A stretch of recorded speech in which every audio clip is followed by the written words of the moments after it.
Wow. What? Can I get some what is happening in the chat, please? Because That what is was happening? that was the worst version of The Godfather Part 2 I've ever seen. I don't know who told me this was. Is there any question Godfather 3 is a now? masterpiece. Is there any question now that Moraine is the most evil person in the show? Not, and that's not even like a even worse than like above Ishmael, above Lanfear. She is the most evil person in this world. Straight up killed a woman, she was responsible for the woman with the mouth. Straight up killed a horse that somehow didn't panic in death, but Wait. Why didn't they just take the goddamn horse with them? So they had 4 horses.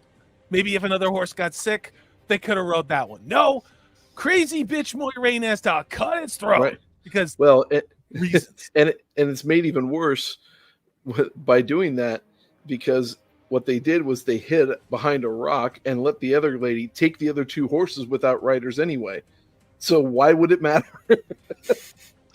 So so we're gonna have to go step. There's so much to fucking unpack. Like, I've already cursed. I'm sorry. I can't. So there's so much.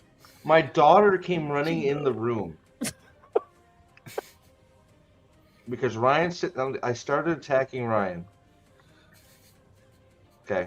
I literally, sorry, I'm eating a bagel. I gotta eat something, guys. Okay. My daughter came running in the room asking what was wrong, and I'm literally shaking Ryan on the couch, going, Lanfear, Ishii, and Rand are going to have a fucking threesome. Yeah.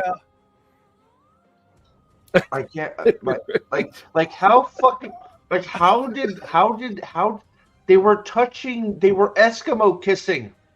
Like, how close do you have to be? Like,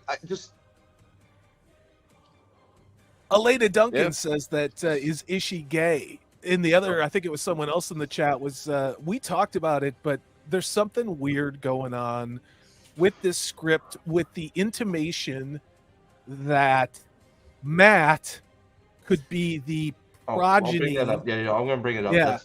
Of somebody. So, where is it? So Thumb Maryland, member of the channel, just overall chat of Discord. New theory from the Discord chat while watching the show. Ishii is Matt's dad. Evidence. Matt has an inner darkness, according to Moraine. Ishii now says Matt was born to me. Matt's family hate him. Voila. Matt is baby Ishmael. That tracks. That. Well, they have to retcon their own, but they don't care. Like, who cares? Right? I mean, he probably threw his semen from his prison. Fascinating. Nate, you got your notes, right? Yep. Wow. What was the first scene? Yeah, I can here. I don't. It was Soroth arriving at Falme. Apparently, she had to sail to that town that they captured everybody to, or at. It made no sense. And then back to Falme. So she arrives in Falme in order to get dressed down for fucking off too far away from the town. And then a village. Yes. And because she's a smart-ass bitch to Turok for no fucking reason, she gets her nails cut off.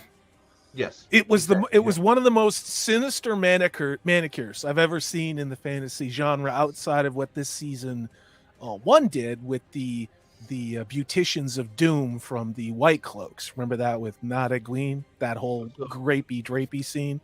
Mm-hmm. So, I just have to say, we're probably gonna have to. No, Jack, we're just getting started. Spread the word. Now, this guy looks really evil. Look at how mean he looks. He is a nail clipper. His job is to clip the nails of the Empire. Okay. Yeah. So just wait. Yeah. Now you know something bad happened, because it took about 15 minutes for those nails to hit the ground, because we went to ultra super slow-mo. So hold Yes. on, let me see if I can get away with this. She's got to aim because you don't want to cut them hands off. You don't want to cut them hands off. Okay. Watch the hands, bitch. First, and also, can I ask, didn't she sort of like give up her, like, why is she listening? Ishmael just gave her an order. That's supposed to be her manservant. Yeah. Or advisor. Why is she's Turok's dressing her down, and she's looking back at Ishmael going like, aren't you gonna fucking kill him or something? And she's like, nah. He's like, why aren't you killing him? He's like, nah. And then she's like, you should bow, dumbass. And it's like, what the fuck are we doing? Right, in her defense, I also was looking at Ishii like, are you gonna kill somebody? Like, what is happening? What is happening? You know, the video I did today, that scene was really painful to watch. The show's Lady Suroth, the dialogue she delivered. The problem is it didn't get any better with the other scenes in the show. They literally did pick out probably the least offensive dialogue that she gave. And the other scenes, when she wasn't in the chair in the exterior, when she was close up in the interior, it was worse. It was way worse as far as the skull cap and all the other bullshit that went along with it. I don't know why this actress, who is a competent, attractive actress, was cast in this role, because I don't know if you could find someone to do a worse job. I mean, other than Ezra Miller. It's got to be the directing, right? I don't even know. But, you know, I was thinking, why did Suroth look at Ishmael before kneeling? That should be a dead giveaway that something's wrong to Turok, but of course Turok's an idiot. So yeah, he's a man. We're gonna watch this because it's too funny. Okay. And oh boy, man. Like everybody's showing up. Sensei Matt is here getting that what's happening in the chat. Robert, is it Robert Bazilla? Also love Turok, recognizing the horn by it's a box. Yes. By the box. Right. That's what I said to Ryan. It's a box. How does he know it's the horn of Elir? Why doesn't he just use it? What are we waiting for? Like, what are we waiting for? In the books, the explanation was he wanted to give it to the Empress, which you know would have been great as an explanation to get here, and we just never did. But I am super confused. Why did fucking Padden Fane bring it to skipped? Did I fucking tell you guys Fane was going to be in the episode for fucking 5 seconds? He was in the episode for like 10 seconds to do nothing. That is exactly what you are wasting one of the best villains in this freaking book. Yep. To be he has been in this season for 15 seconds and has said not a word. He has still been in it for longer than fucking Matt has. Okay, you're right. At least he was in this episode. There was no Matt. There was no Min at all. But Matt was born to Ishmael, buddy. What do you mean? That's what we're thinking. He was there in spirit. All right, here we go. You ready? Let's cut these I want to nails. do a count. I might count how long we watched the nails fall for. Okay, here we go. You may be shocked if you've never seen someone clipping their nails before.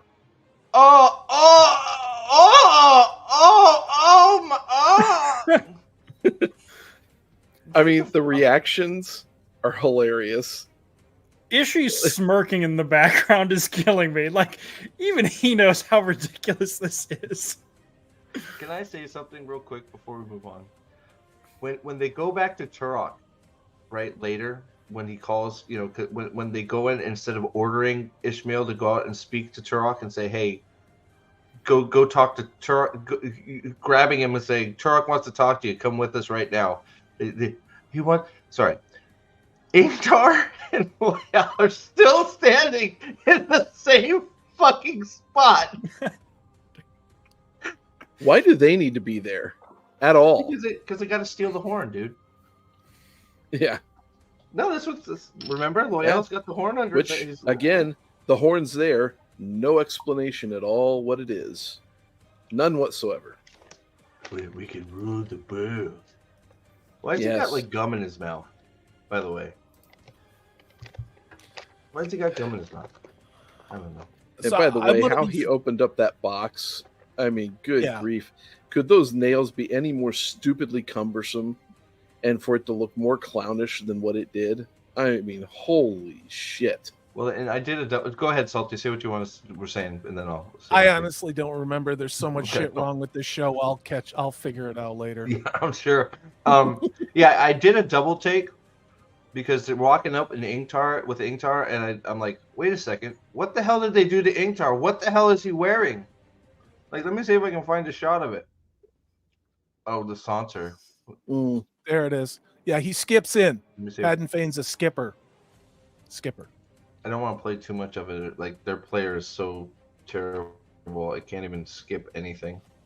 Sorry. Oh, there it was. Yep, there's. Oh, was it too? Shoot. It's I after had that. it. I had. Oh, I think you're looking at 401. Let it play for 4 seconds. okay. Yeah. We got it. Sorry.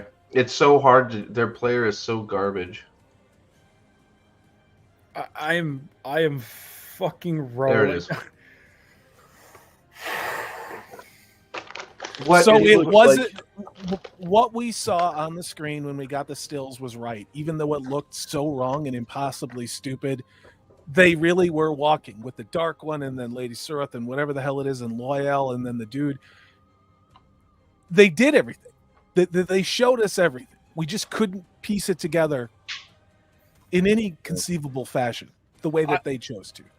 The woman to the right of Loyal.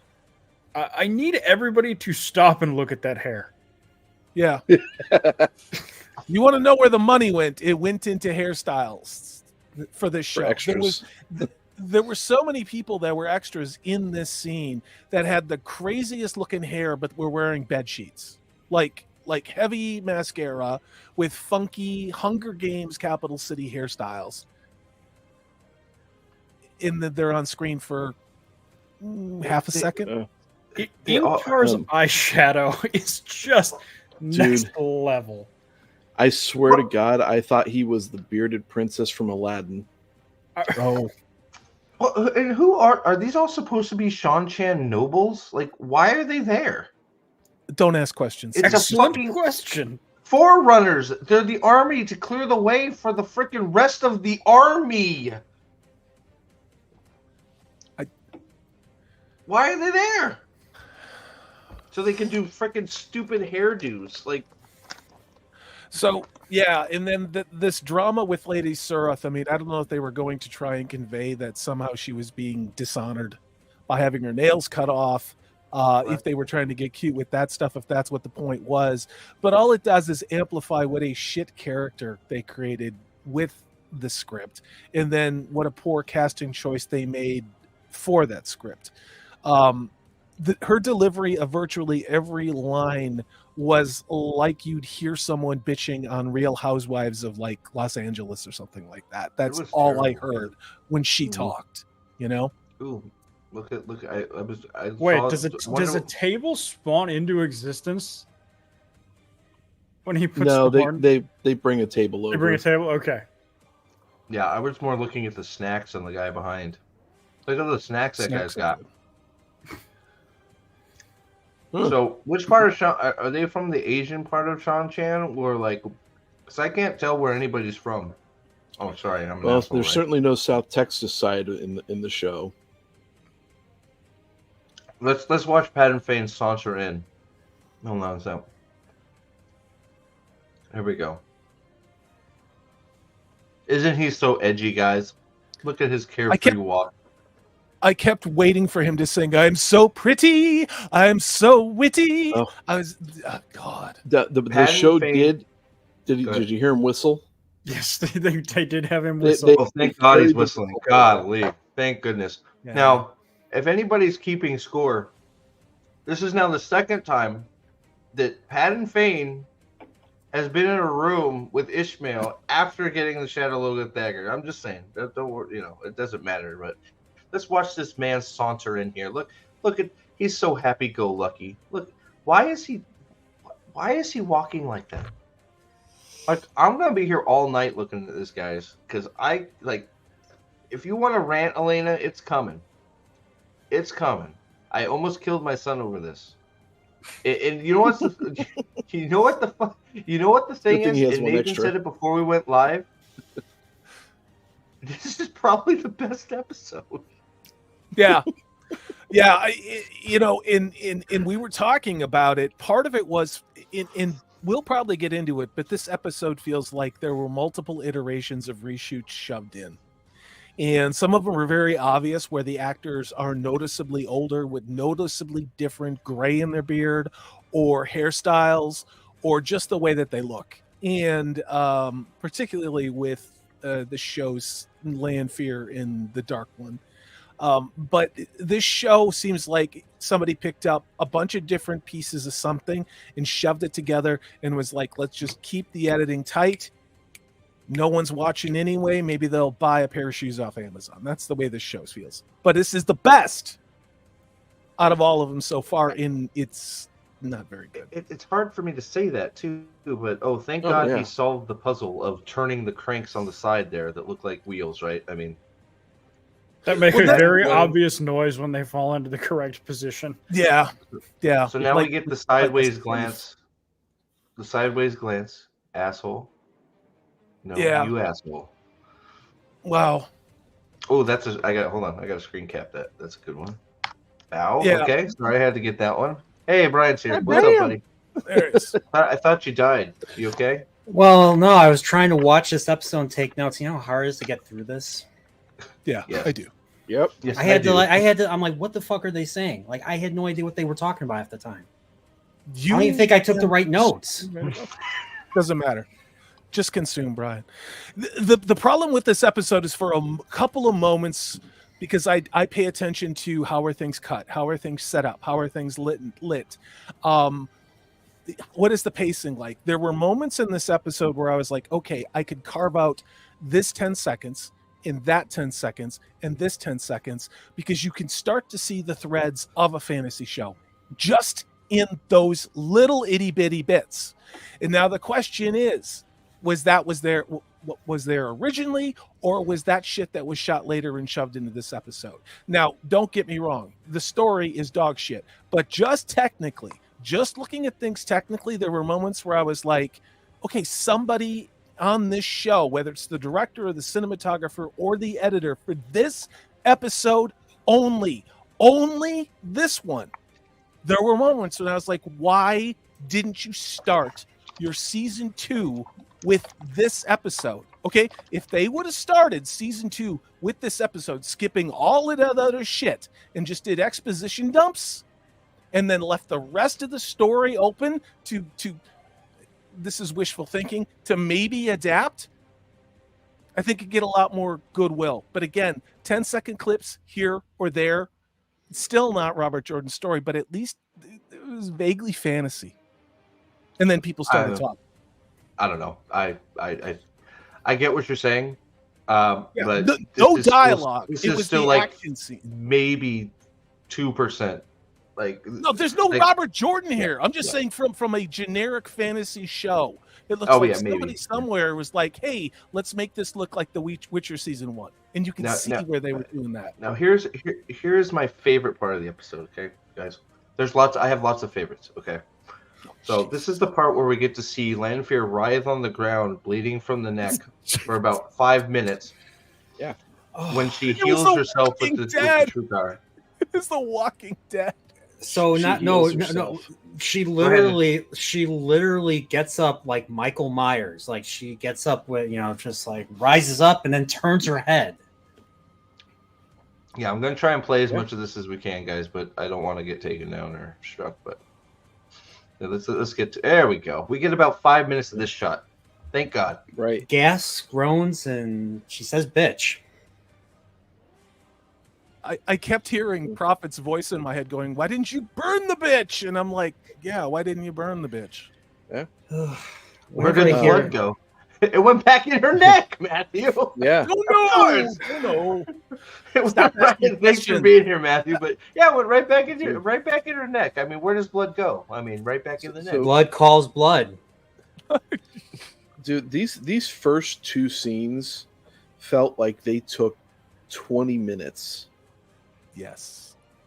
It took so long. Jack R is right. This- Balefire fixes a lot of things. Go ahead, Salty. This again, I don't understand why they put Wheel of Time on the title card. On it. You have some interesting Anywhere. segments. If you forget about the books, if you forget about Robert Jordan, I think there's some technically well done, interestingly shot, it's only a little parts where the jump cuts, somebody really understands the craft of editing and putting together something. It doesn't mean it's Robert Jordan. It doesn't mean I like it as a show. But what I'm saying is if this would have been its own thing, maybe just these scenes, you had the start of something. But when people start talking in this show, it's fucking over. It's fucking. Well, I don't know. I felt like the jump cuts were jarring and all over the place. Like it was like 1 second you're here, 1 second you're there, 1 second you're the other place. I like true. Like actually like the Karahian scenes, even though it was, like if it wasn't Moraine and her sister talking, at least we spent some time there. I felt like I'm talking about this scene. Like this scene. That's it. Like this. Okay. I not the whole goddamn show. No. Okay, I am very, very specific. Do not misunderstand. Can I ask something? Oh, absolutely. Ask away. Why did the Ishamael give the Horn of the Lair to High Lord Turok? Good question. I don't understand that. I thought, isn't Ishamael the one that they're trying to keep the horn from? Oh wait, sorry, I'm talking about Robert Jordan's books. None of this shit makes any sense. Well, none of it. So hold on, before we continue, and you're right, it doesn't make any sense. But just this, I'm trying to remember if it's later, so we haven't got there yet. But the scene between Surath and Ishii, where she's saying, "You need me more than I need you." All I could kept thinking was, one, why is Ishmael in this room with his servant? Two, why hasn't he killed her 3 times over yet? 3, no, you're wrong. He doesn't need you at all. 4, why isn't she dead yet? 5, what's wrong with her forehead? 6, why is she talking like that? 7, why are her nails on the floor still in the back of the room? My reaction to that was, and maybe it's because the bar is so low because of what Disney has done with male characters, and especially with Boba Fett and who knows what else. But I totally get Balsamon would have burned her alive or something, or had her killed right away. He would have like a monster. Well, I think the number one thing is he'd never be in the room with her. No, that's the number one thing. Doing he'd never be there. Any of this shit. No, like at all. Like seeing him in what was it, a robe, or seeing Ishii in like a robe or pajamas. I'm like, how are we supposed to take this seriously? He's supposed to. You mean the Eskimo kisses? The Eskimo kisses. That was horrifying. Okay, in bed with Rand. So we're coming up to. I was like, are they really going to do that? I was like, we're going to get there. I'm trying to go there. It reminded me. Trying to get there in order, guys. Sorry, it reminded me of Picard. It reminded me there was a joke that they did in TNG episode Tapestry. There was one that Picard wakes up and then Q was right next to him, and it just made me think of that, but not nearly as creepy. So could I ask you, right, dude? I think you're I want to ask you guys real quick. Did anybody think of Lord of the Rings, Fellowship of the Ring, Bickleberry Ferry when we were running through the forest trying to get away 100%. From? I actually didn't. I didn't either. No, honestly, my internal monologue of this was just, "Please let me die. Please let me die. Please let me die." And the only thing that really got through that haze of self-harm thoughts was, do they realize how much damage they've done by not having her travel? Mm-hmm. Yeah. No, they don't realize, but go ahead. How many plots can we now not do because traveling doesn't exist, apparently? That's the point. Or traveling does exist and Lanfear is just broken forever. Well, what did you think of that statement of horses are so slow? And it's yeah, why are you riding a goddamn horse? You're like Lanfear. Yeah, horses are so slow. You're right. Why are you on a horse? Is there anything slower? Yes, you could fucking walk. Yeah. Or you could watch 8 episodes of this shit and have time really slow down. Well, thank you for being here. So here's the CW. thing. Go ahead, Nick. Here's the thing too, though, is they have actually done traveling in this show. Ishi's every fucking place, and not in dreams. Oh, wait. Why did she have a holster on her back for her fucking knife? It's a Paramore. holster. Where's the shield of Gondor? Why doesn't she have the horn of Gondor? I'm sorry, Nate. Go ahead. You're fine. If I didn't screw up your thought, go. Sorry. No, you're fine. You're fine. I mean, but but Ishi can travel. He's already done it. When he met with Min, so he appears wherever the fuck he wants. Why can't Lanfear do it? I mean, talk about the patriarchy, right? This is after she needlessly killed a horse they could have brought with them. We're getting there. Then they leave this poor village chick. I can't. She got someone else killed. She's so she got stupid. someone's killed. Hold on. We're gonna get. We gotta get. This is my second number one favorite second scene in the. We're gonna get to it. So this is where Moraine goes, "Bitch, give me your horse," and she goes, "Bitch, nah," and she's like, "I'll kill you, bitch," and she's like, "Okay." Yeah. Okay. And I love how Lanfear says, "I wonder who the bigger villain is, me or Moraine." It's Moraine. Or Moron. Sorry. That's basically. I said over to self-aware. Ryan. I said to Ryan. I said, Moraine is the worst person in the world.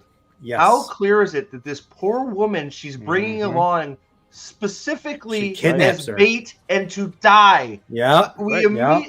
They fringed another person. Yep. Yes. What you do is you tell this woman, shit is coming down the road, avoid at all costs. So here's some money, get out and run a different direction than what I'm going. Yep. And get away. Period. That's how you save a life. Just keep the horses running and take off into the woods because she'll follow the hoof prints.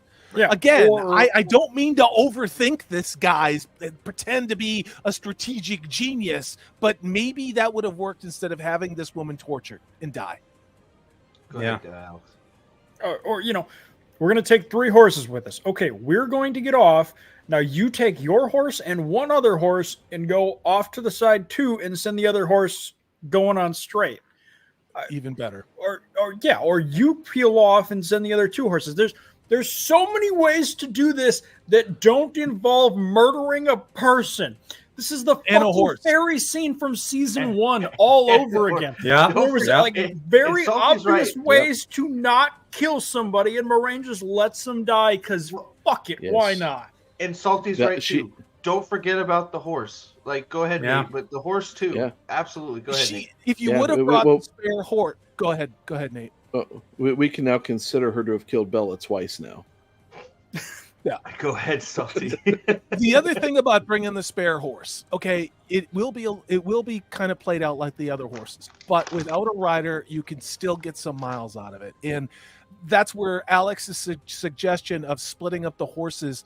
She could have gave this poor innocent bystander a fighting chance, but what are the writers trying to say about this? That nothing matters except what Moiraine wants when she wants it, and it doesn't matter who she has to kill or how many mistakes she makes. It doesn't matter because the ends justify the means. Is that what we're doing? I think she's Blue Aja. Remember what the Blue Aja are all about? Tell me you haven't read these books, Dick. Killing people.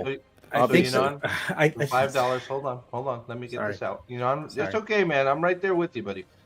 I'll let you say. I just want to just spin up on the screen for a minute. Yunan Classroom for $5. Reminder: traveling requires learning it, and I have a response to this. An area, but she did spend many hours at that. Right? Okay, you answered. Did spend many hours at the house and the area. It's her freaking house. She obviously knew where that stable was. It's a stable in the middle of nowhere where they go to their fuck shed. She knows it's there. And she knows that's the first place they'd be going to get travel arrangements. it's not hard for her to deduce that she needs to travel there. And even if she just travels there to look and they're not there, at least she made a freaking smart decision. Also, what is with everyone wearing back weapons? I don't know. She's literally got a back holster for her dagger. Yeah, and you can skim too. Skimming is a thing. Go ahead. Aragorn had back weapons, guys. That's why. I didn't know Blue Aja was animal control. Nice. I think the writers are psychopaths, personally. Mm-hmm. Well, obviously, there's no world experience. I don't think they've probably never been in relationships. I probably never had friends. I mean, question, go ahead. I mean, seriously, like this is like beyond like lack of self-awareness, lack of empathy. Like there's no morality. Fuck these writers. And my question was going to be is if anybody watched The Blacklist or Chuck or any of those other shows, because I know of them, but I don't watch that shit, and I'm not judging people who do. Okay, maybe a little bit. But is this what the writing was like? Is this looking at what Amanda Schumann did in previous other things, especially The Blacklist? I kept seeing things that I would assume to be tropes in shows that I would never watch, now shoved into this, and it was literally like I'm gagging on this predictable, dumb, amoral shit they're doing. Yeah, early Chuck was fun before she got involved. There was the kill. Yep, there was the kill. So Chuck was one of those shows that lived long enough to be the shit. To become bad. Well, God, dude, warn a brother before you kill a fucking horse again. Jesus, there's the kill. There's the kill. The show with Chuck, it ended up with a truncated final season that really had some like, what the fuck are you doing to these characters moments. So they change showrunners or something. Doesn't matter. Guess who showed up in season 7? Great Blumpkins. Rafe Chuck was Schumann. great for a couple seasons. I haven't seen Chuck. It's pretty good. You'd like it. This was okay for a little bit. But... All right, Rand is shocked. So am I, Rand. Rand is sitting there like, do you not know anything about horses? We could have used that horse. Yeah. So now, that's everybody I could have predicted. Also, I want to ask everybody. I thought for sure she was going to show up and revive the horse and write it off because nothing dies. I did too. So did I. That was my thought. So and so was Ryan. When Ryan and I should have recorded the sound or something. Ryan literally said it before me. I love that boy. He said, "Why is this guy randomly riding around the forest just at this time?" Exactly. Yes. Because out of nowhere. Because the script told him to. Yeah. Exactly. Napoleon's got it. So got his we're head gonna watch exploded. is Moraine's kill count for this episode goes up to 2 because I blame this one on Moraine too. So yeah, and a horse. This one's on Moraine. So no, this is not Bail Domon. No, Bail Domon does not give the Horn of Valor to Turok. This is not Bail. Thank God. Well, actually, I wish it was Bail because then he could come back as a hero of the Horn.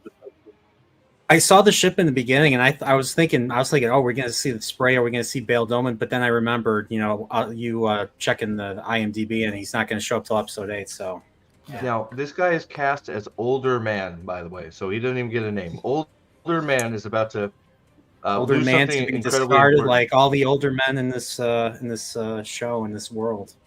Yeah, but it's okay to kill. It's okay to kill a white guy. They don't count in this show. And horses apparently too. Oh, if it's a woman, then wait, I skipped it. Sorry. Here we go. My favorite scene. Good evening, my lady. Oh, by the way, that script scene for Avienda was word for word except for Spears. Did you catch that? Did you catch that? Yep. They actually changed it. All right, here we go. If they bring in the Perrin asking to be beaten scene from that, I'm going to lose my shit. They will. They read it. I couldn't believe it. They read it word for word, except for swords. Sorry, somebody caught that when they reread it. Apparently, go ahead. Where does this road lead? And he answers with, Tarvalon, which, no, dummy, it leads to It's only one way. One way road. It leads to either Kyrian or the next village down the street. Also, you fucking live at the cabin. How do you not know where the fucking roads go? Yeah. They've been up here shacked up for freaking 5 months. So this is Kinslayer's dagger, right? Boom. Took his head right off. Sorry, we missed it. Hold on, we missed it. I gotta get the stupid shadow off of here. Here it comes. My favorite scene so far. Boom! Headshot. He's down. It was like a champagne cork. Because Lanfear doesn't fuck around. So it was a beheading. It wasn't, or was it a beheading, or was it it was a champagne cork.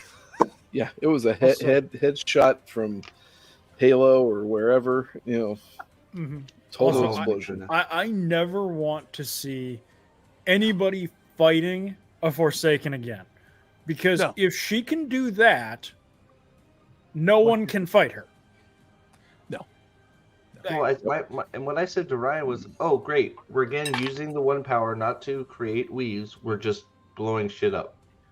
It's like, what weave is that? Is that the head crushing weave where she just blew up? It's like, what did she channel to? What did she pull that energy? It's like, remember, you've created these rules, so now you're supposed to follow them. So where did she draw that power to blow the head up?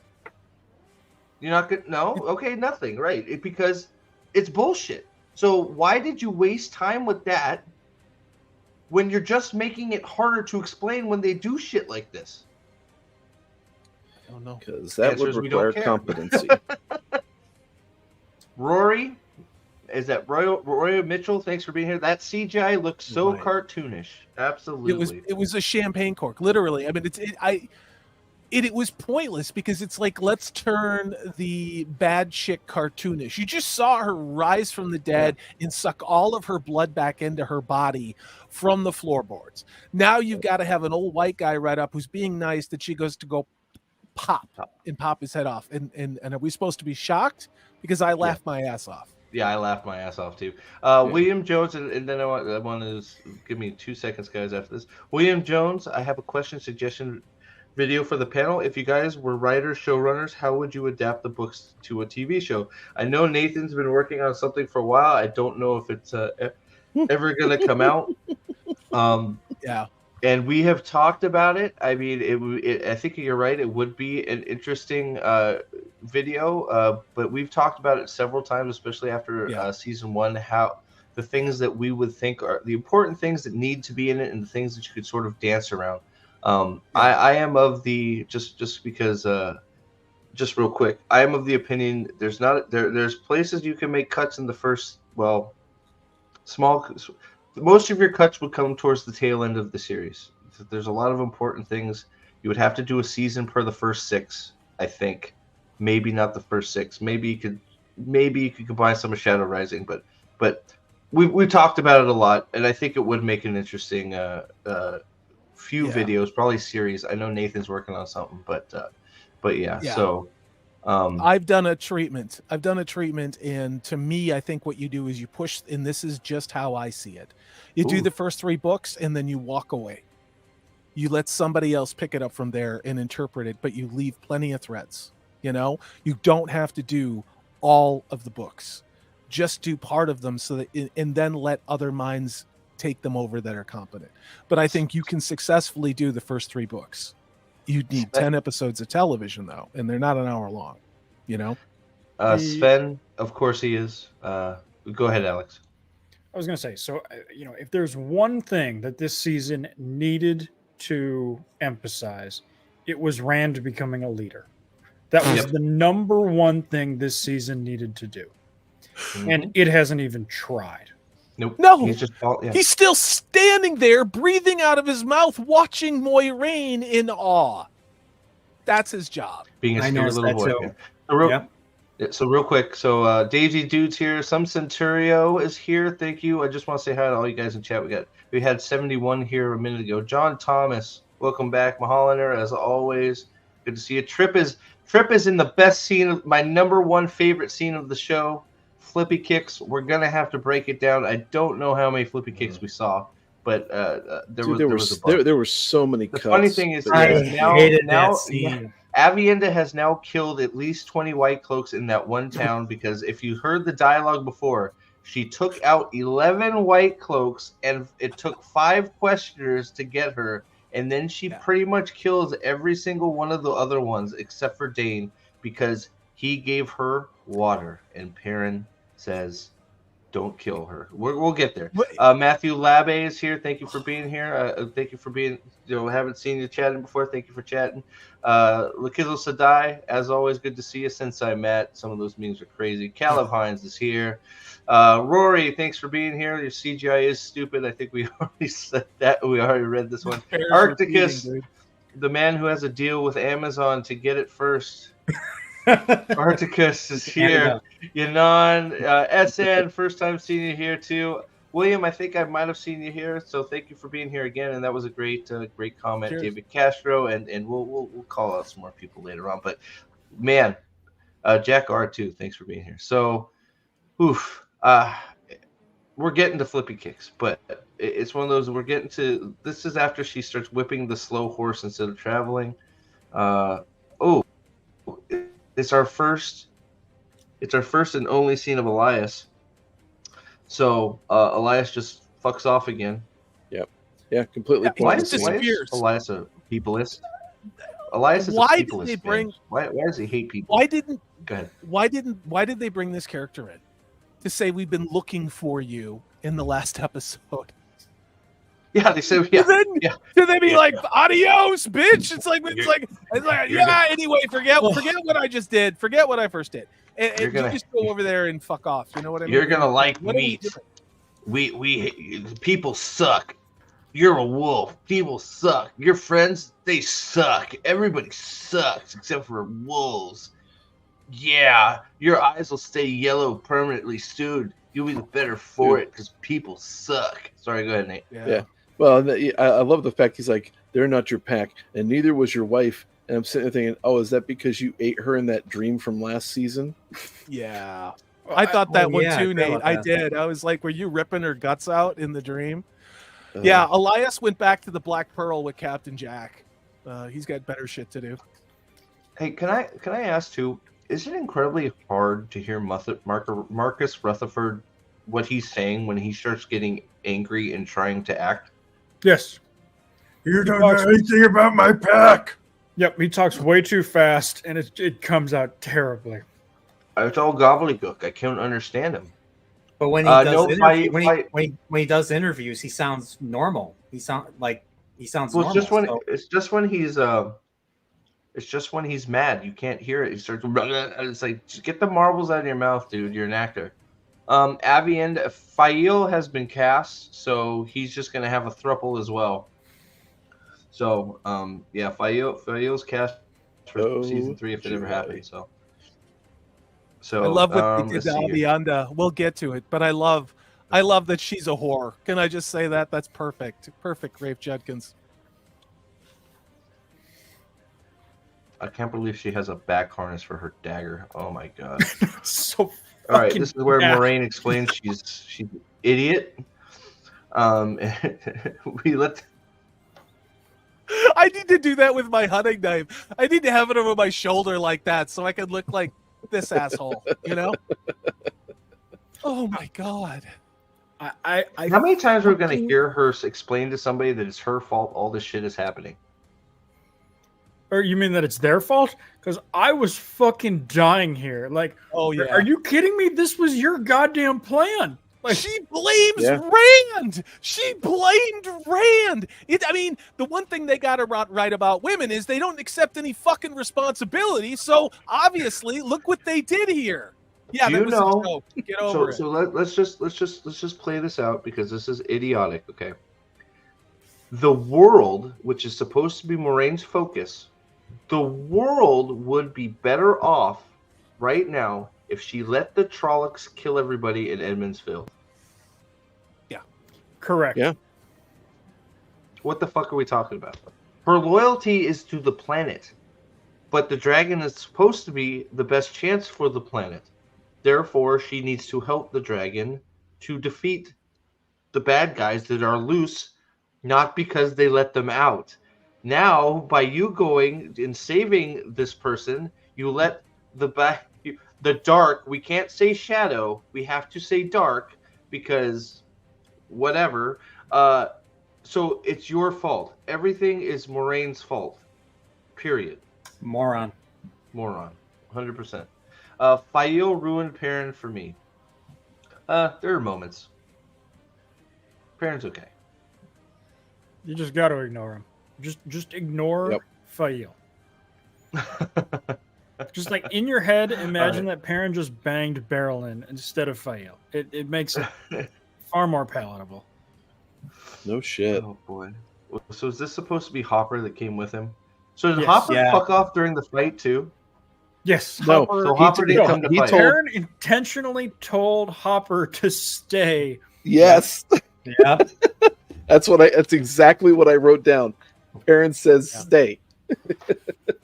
Dude, Hopper would have fucking bit his leg off. Yeah. But Dane gave her water. Yeah. Oh, and by the way, we have another character noticing Two Rivers' work. Yes, thank you. What the fuck was that about? I didn't realize it was a name brand like Gucci and I know. Couture. They What? make It's his Wedding fucking rings. ring. for wives you don't have. It's his fucking ring. It's like it's a circle of metal. What do you mean it looks like Two Rivers' work? It's Yeah. silver metal that's textured. It looked more Portland than Two Rivers to me, but what do I know? It's just like, no, they made it Two Rivers work so he could go call him Two Rivers, man. No, Two Rivers, you should go to bed. Two Rivers. Do you like men? I'll be there in a second. That's So what I thought. He So was that gonna they can pop it. justify going to the Two Rivers in season 3. That's literally that's the why they reason, did it. dude. Oh fuck Yep. me. Why do wolves keep barking? Because it's cheaper to have a B-roll of wolves barking than actually putting any wolves and not dogs. I also loved how the dog came out. It was so small. The fucking dog came out and started licking his hands like, no. It's like, Do you know how big those wolves are? Those wolves are about this big. Okay, that's how big these wolves are. Okay, I don't know if you've ever seen a wolf, but they are big. And I was like, is Perrin talking to a chihuahua in a fur coat? Like, what am I watching? well, but then Yep. after, like, when he's sitting there talking to Dane, a actual dog, like a dog, Runs like a out. scruffy dog comes out and starts licking him. It's like, Yeah. no, He's got like, hamburger. why? He's got hamburger in his pockets. And can I just Oh. say this? When you saw this actress, didn't you think Aiel? Because I thought she that- has red hair. She Oh, looks like am Ram I to the me. only asshole that went? I cannot believe what you just did, because they went out of their way to Striking. light her to make sure that you didn't expect what an Aiel looks like. Just gonna say what are you that. talking about? They've That had could be several times in this show where somebody has looked at Rand and said, "Yes, you look like an Aielman," and I are thought she are looked And the- then they Brilliant. show her. Then they Are- show are- her. Is this a situation like with certain animals where like the males are one color and the females are another? Like are the Aiel cardinals? Perrin That's and Dr. exactly Doolittle, what I that's probably right. I would have loved it, absolutely loved it, if Perrin looked at her and said, "You look like my best friend." Yeah, you look like Nynaeve. You look like Nynaeve. Oh my god, I don't know. I think you guys are all wrong. She is a spitting image of that tall white guy. Okay, sorry. Yeah. Wow. Okay. So Dane gives her water. I love how we do the brown cloak over the white cloak, so there can be a reveal that he's a white cloak. Ooh, Yeah. I know. Ooh. That was a real. Which the reveal was this small little patch of white cloak that he saw just above the belt as he was looking around. The belt. I think he was checking his I think he was package out. Checking his Yeah, pack. exactly. He was checking Dane out. Yeah. He was looking at the peen. I think that's what was happening.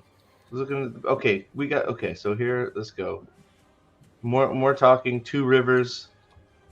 This is like an You can stay in my uncomfortable room, baby. grinder date. This is what it this is looked where like. we get the line about they're worse off with the white cloaks, which is fine. I don't know why anybody like they're oh god, and there he is. There he is. Dude, Valdo The looks bird so eater bad. himself. It just looks. I just wanted him to pick up another little baby bird and eat it, and I was like, "Come on, give me the baby The bird eater. Give me another baby bird."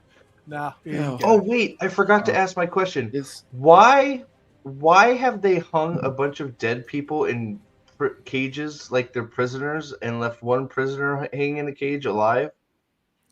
well, no, I think it was the Shanchan who were supposedly hanging all the dead prisoners, and then they just hung another person. But why wouldn't you take down the dead ones and bury them if you're a civil society? Or Question. don't want rats and crows and vermin Disease. Cholera inhabiting and your town. dysentery. Yeah.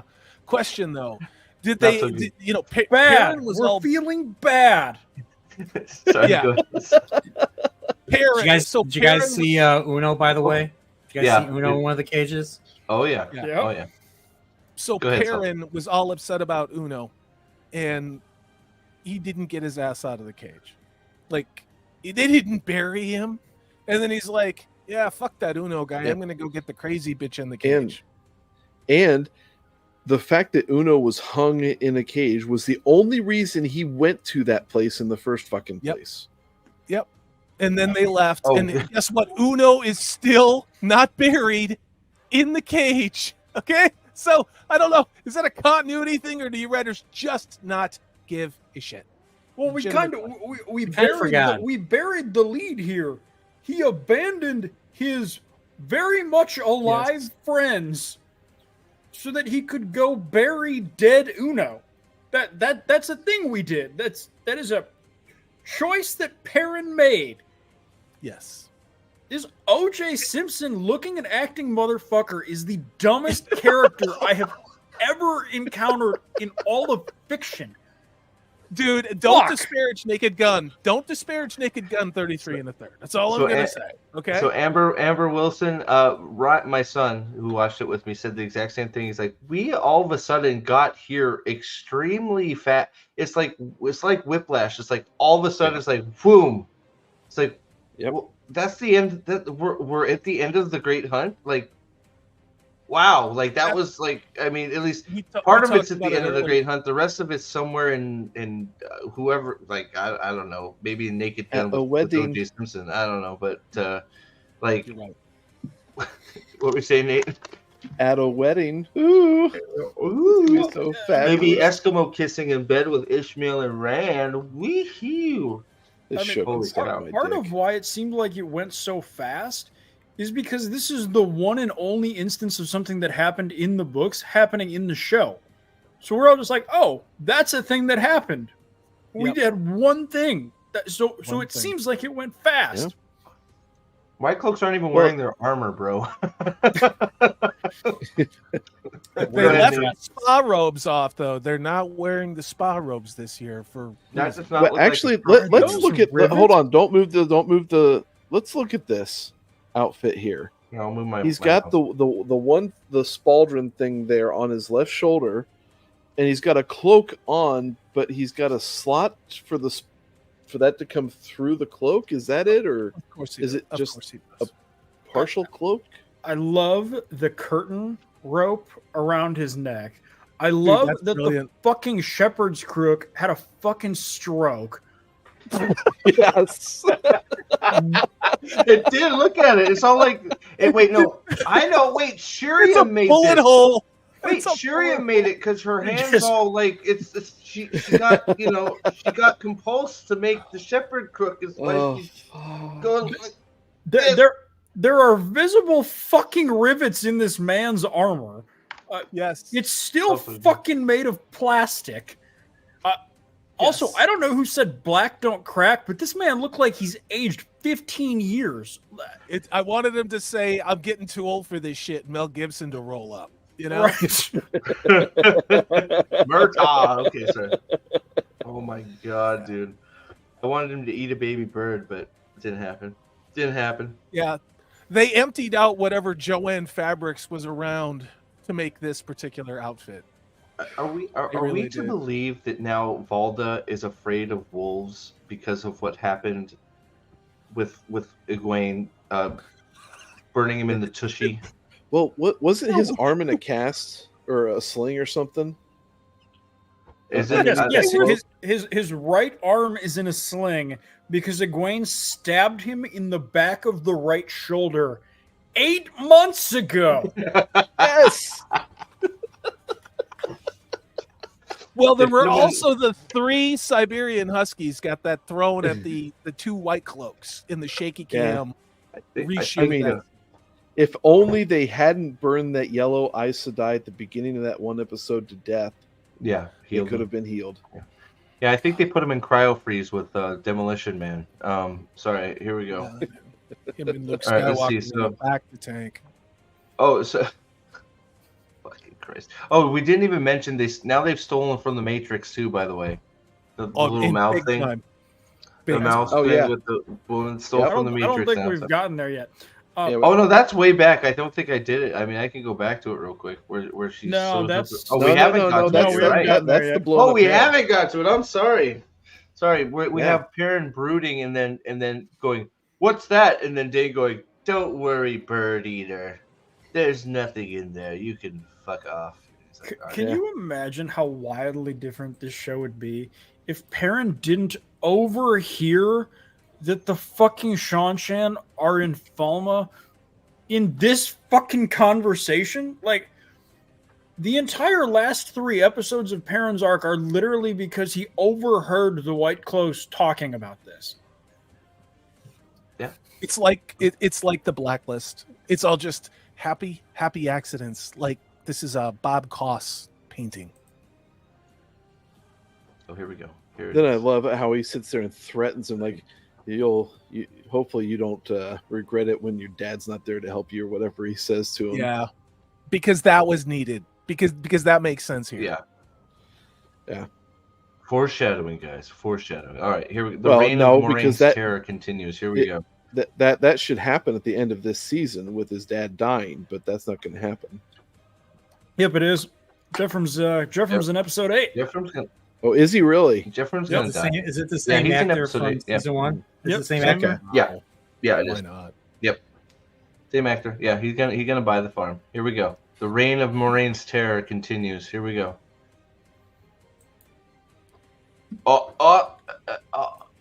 Yeah. All right, What's so how's she Smith is channeling in that? the house. So Nathan, I'm gonna Yeah. put you on the spot here. Okay.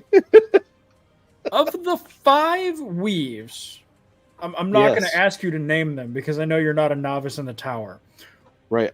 Which element of the one power allows you to stitch someone's mouth closed? The foreskin. Correct. Foreskin. Yeah, okay. Correct. I knew that was a weave. I We knew it. saw this in 1998 with Yep. Neo in Agent Smith, and they're doing it here. Why? Like, why? Because it was Lanfear's in the mean. Matrix. I mean, what they do. why? It would have been so Yeah. much better if she Well- just blew up her head again. But blow her head up. here's the other thing, though.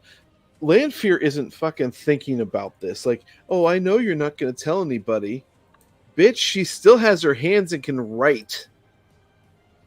What the fuck are you thinking? I don't. She wouldn't give a shit about this. I mean, she'd fix this lady later, but why would she give a shit about this woman? Just get Yeah. blow her brain up and make her Yeah. a babbling Or- idiot and not even slow her horse down. She just Or compulsor. Yes. Yes. Compulsor. Make her help Very you simple. search the goddamn woods. Because you fucking rode by Moraine and ran like we're in a fucking Scooby-Doo cartoon. No, Leandrin used the only allotment of compulsion on Shiriam so she could have an aneurysm while she was writing. So Yasuka could be like, "Did you see how the Y is like this?" Dude. Yeah. Sorry. I got something to say about that when we get there. Yeah, we're I do almost there. too. And it's not going to be kind. You're not for $5. This is the feminist BS where they can't kill wherein they can't kill the fatty, just make it so she can't eat. Whoa! I love it. Well Yeah, done. Yana, you're That saying was a hell of an Lannisters trying observation. to help her. She's trying to help her. Oh my Man, and you guys thought I had hot takes. I know you guys don't ever pretend that you're Oh shocked my by God. anything you hear on this panel. You guys in chat are savage, and I love it. Yeah. This is good. All right. So after all of this was Varen going back to the tower in the hooded robe. Oh, Christ, this was painful. It's like, Yeah. oh, it's like, oh, and Aes Sedai is going back to the tower. Shocking. I mean, it's like, what? It was like Darth Vader riding a horse with the weird profile under the cloak. I'm like, what are we doing here? Is it a stormtrooper? It was weird. Yeah. And all God. of this, the only purpose for her being here is so that throughout the course of the episode, she can send Yasuka out on an investigation quest that she finds the answer to anyway.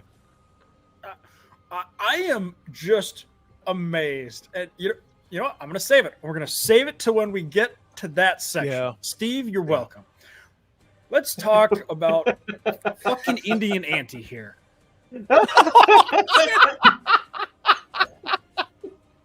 It's the Mumbai mommy. Yeah, that was culturally insensitive. Ask me if I care. I know. Oh Jesus! Like, okay. What is the point of any of this? What is the point of any of what this character is doing? Nothing at What about all. her? She's doing. You know what? You know what? This Fucking my midget. favorite We have fucking midgets. Yeah, So here we go. We got Peter Dinklage's girlfriend is in this show. Okay, I mean for representation. In my notes, I literally just said Varen at Tarvalon to meet up with Yasuka and Midge Sedai. Yeah, we're fucking Cho Chang and a midget. And I'm not calling her Cho Chang because Little that's what her person, name is in little Harry person. Potter. I'm doing That's it a little because I'm person. being Potter. racist. No, it's terrible. I mean, and here's the thing. In retrospect, Harry Potter picking Ginny Weasley was such the smart idea. Looking at this actress. Wait, And that's wait. terrible. That And I other don't person was Cho Chang. Yes, Yes. it was Cho Chang No, and Harry That's Potter. why I just You said didn't know that. that? Yeah. Victoria. Shit. Yep. Yasuka. Yes, queen. Hey, let me give you a better shot. She looks Gangster terrible. tonight. There We're you go. gangster, and it ain't gonna stop. There you go. Thank God Jessica collects in this. Wonderful. Yeah. Aloha Mora, bitch. Akio Botox. I just want to say that. Wow. Oh my God. All right, here we go. Hey, you guys don't All remember right. her from the I'm peripheral? never gonna read Harry Potter like that again. I Oh my know, God. dude. Aloha You're more gonna read bitch. it. Savage. There we Really, go. Jim? All right, we're back in the Pixar. we're did back that. in the ways.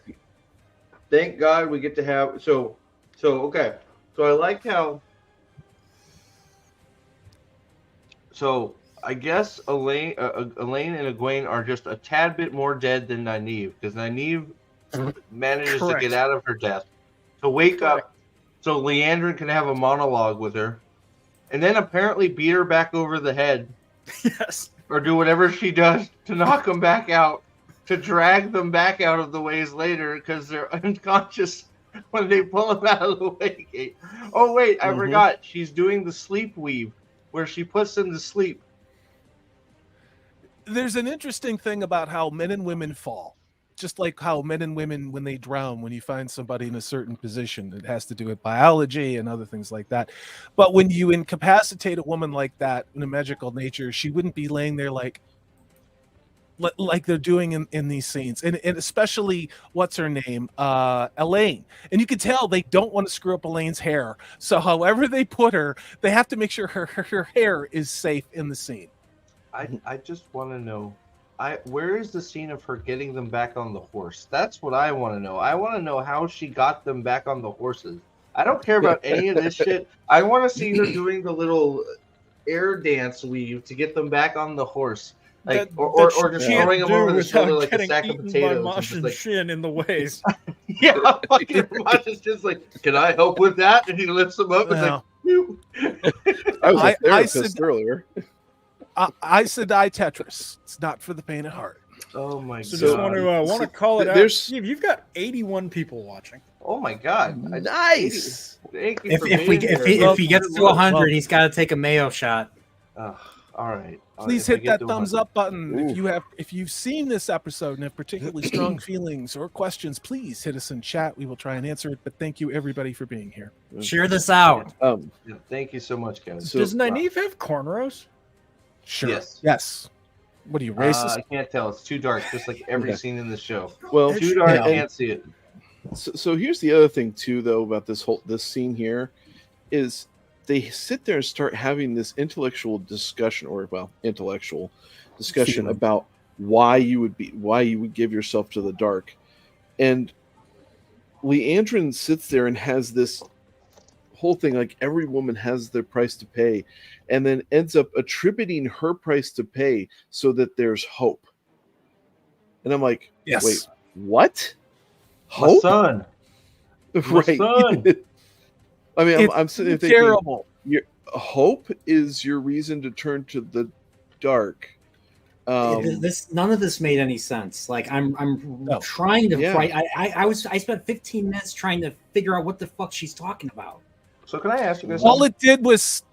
Sorry, go ahead, guys. No, go ahead. You say, and then I'll ask I was gonna say all this did was a clumsy way to check a box to draw something on a whiteboard to connect it to what she does after Lady Suroth in the bitch fight. Yep, That's all the exactly. scene is. That's all that they wrote this for, and so it's clumsy and it's dumb for a reason. Like I didn't understand this right here. She says they're powered. Like she talks about this king from 1,000 years ago. I'm assuming it's Arthur Hawkwing, and Yeah, probably.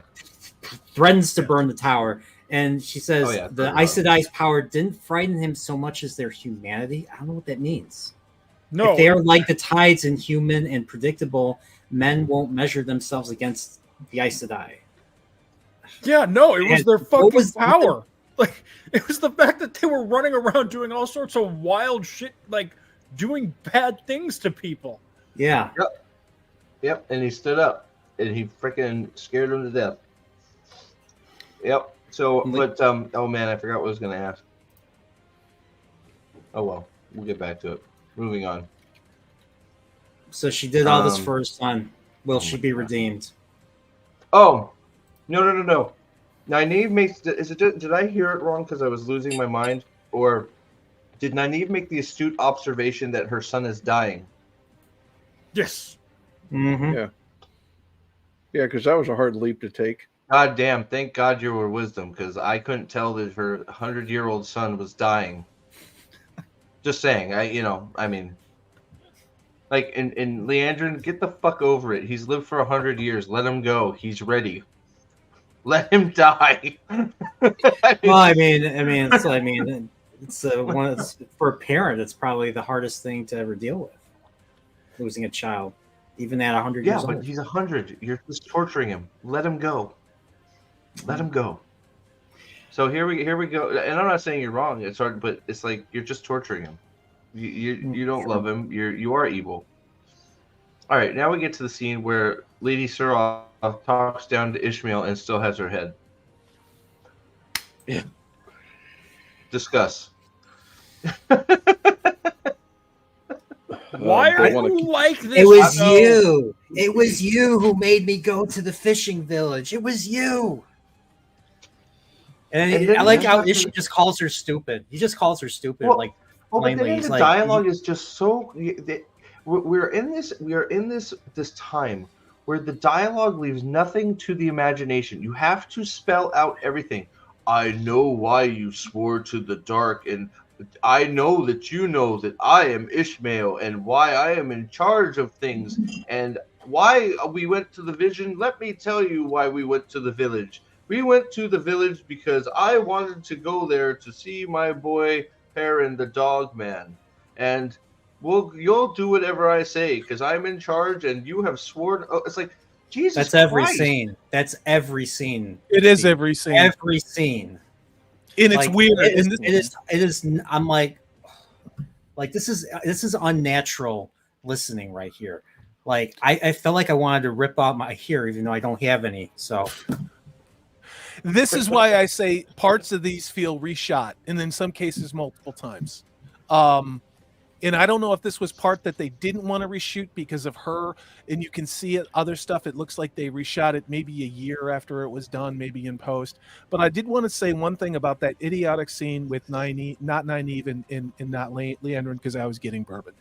Yeah. Is that I bet you any money in the world, Nynaeve is going to resurrect or save Leandrin's son after she does something to sacrifice herself to redeem what she's done, and then we have a happy, sunshiny moment. Watch that happen. Watch that happen. Who knows, right? I don't know. Anything is possible at this point. You could be right. Like, she heals everybody. She's just gonna, you know what? She is going to do a healer bubble that is so large, the whole world is going to be healed from whatever is ailing them from Falme. She's just gonna go, and everybody's gonna, she's gonna resurrect give the dead. The world a Coke and a smile. Uno's gonna pop out of the cage and be like, "Woo!" And Agomar's gonna fly down from Shinar and do a freaking superhero landing and be like, "Man, I got some energy." Yeah. It's like, I mean, it's like, why not? Why not? Oh, he's picked up. Okay, here we go. Now we get the flippy kick scene, guys. Which is incredibly. Is it anybody else that had an incredibly hard time seeing anything that was going on here? Yeah, thank you. Yes, there were more jump cuts in this than a Janet Jackson video from the 90s. It was impossible to follow for a reason, so that you couldn't see what was going on. The other funny part is they very obviously put a dude in the outfit. Like that, there are very obvious height differences based on the shot. Like it's very clearly a dude that they put breast implants in the outfit for. Yeah, Dylan Mulvaney was in this one, guys. Wow. I couldn't even see that, but like I was so busy trying to watch where they were throwing, like they were throwing their swords over her head. She would duck, and then 5 minutes later they'd swing where she was, and then she's the cartwheel scene where she does it. Do you see where they had to cut because she tried to get up and she didn't make it? Yep. And she was about to fall back on top of him, and so they cut. It's like, oh my god.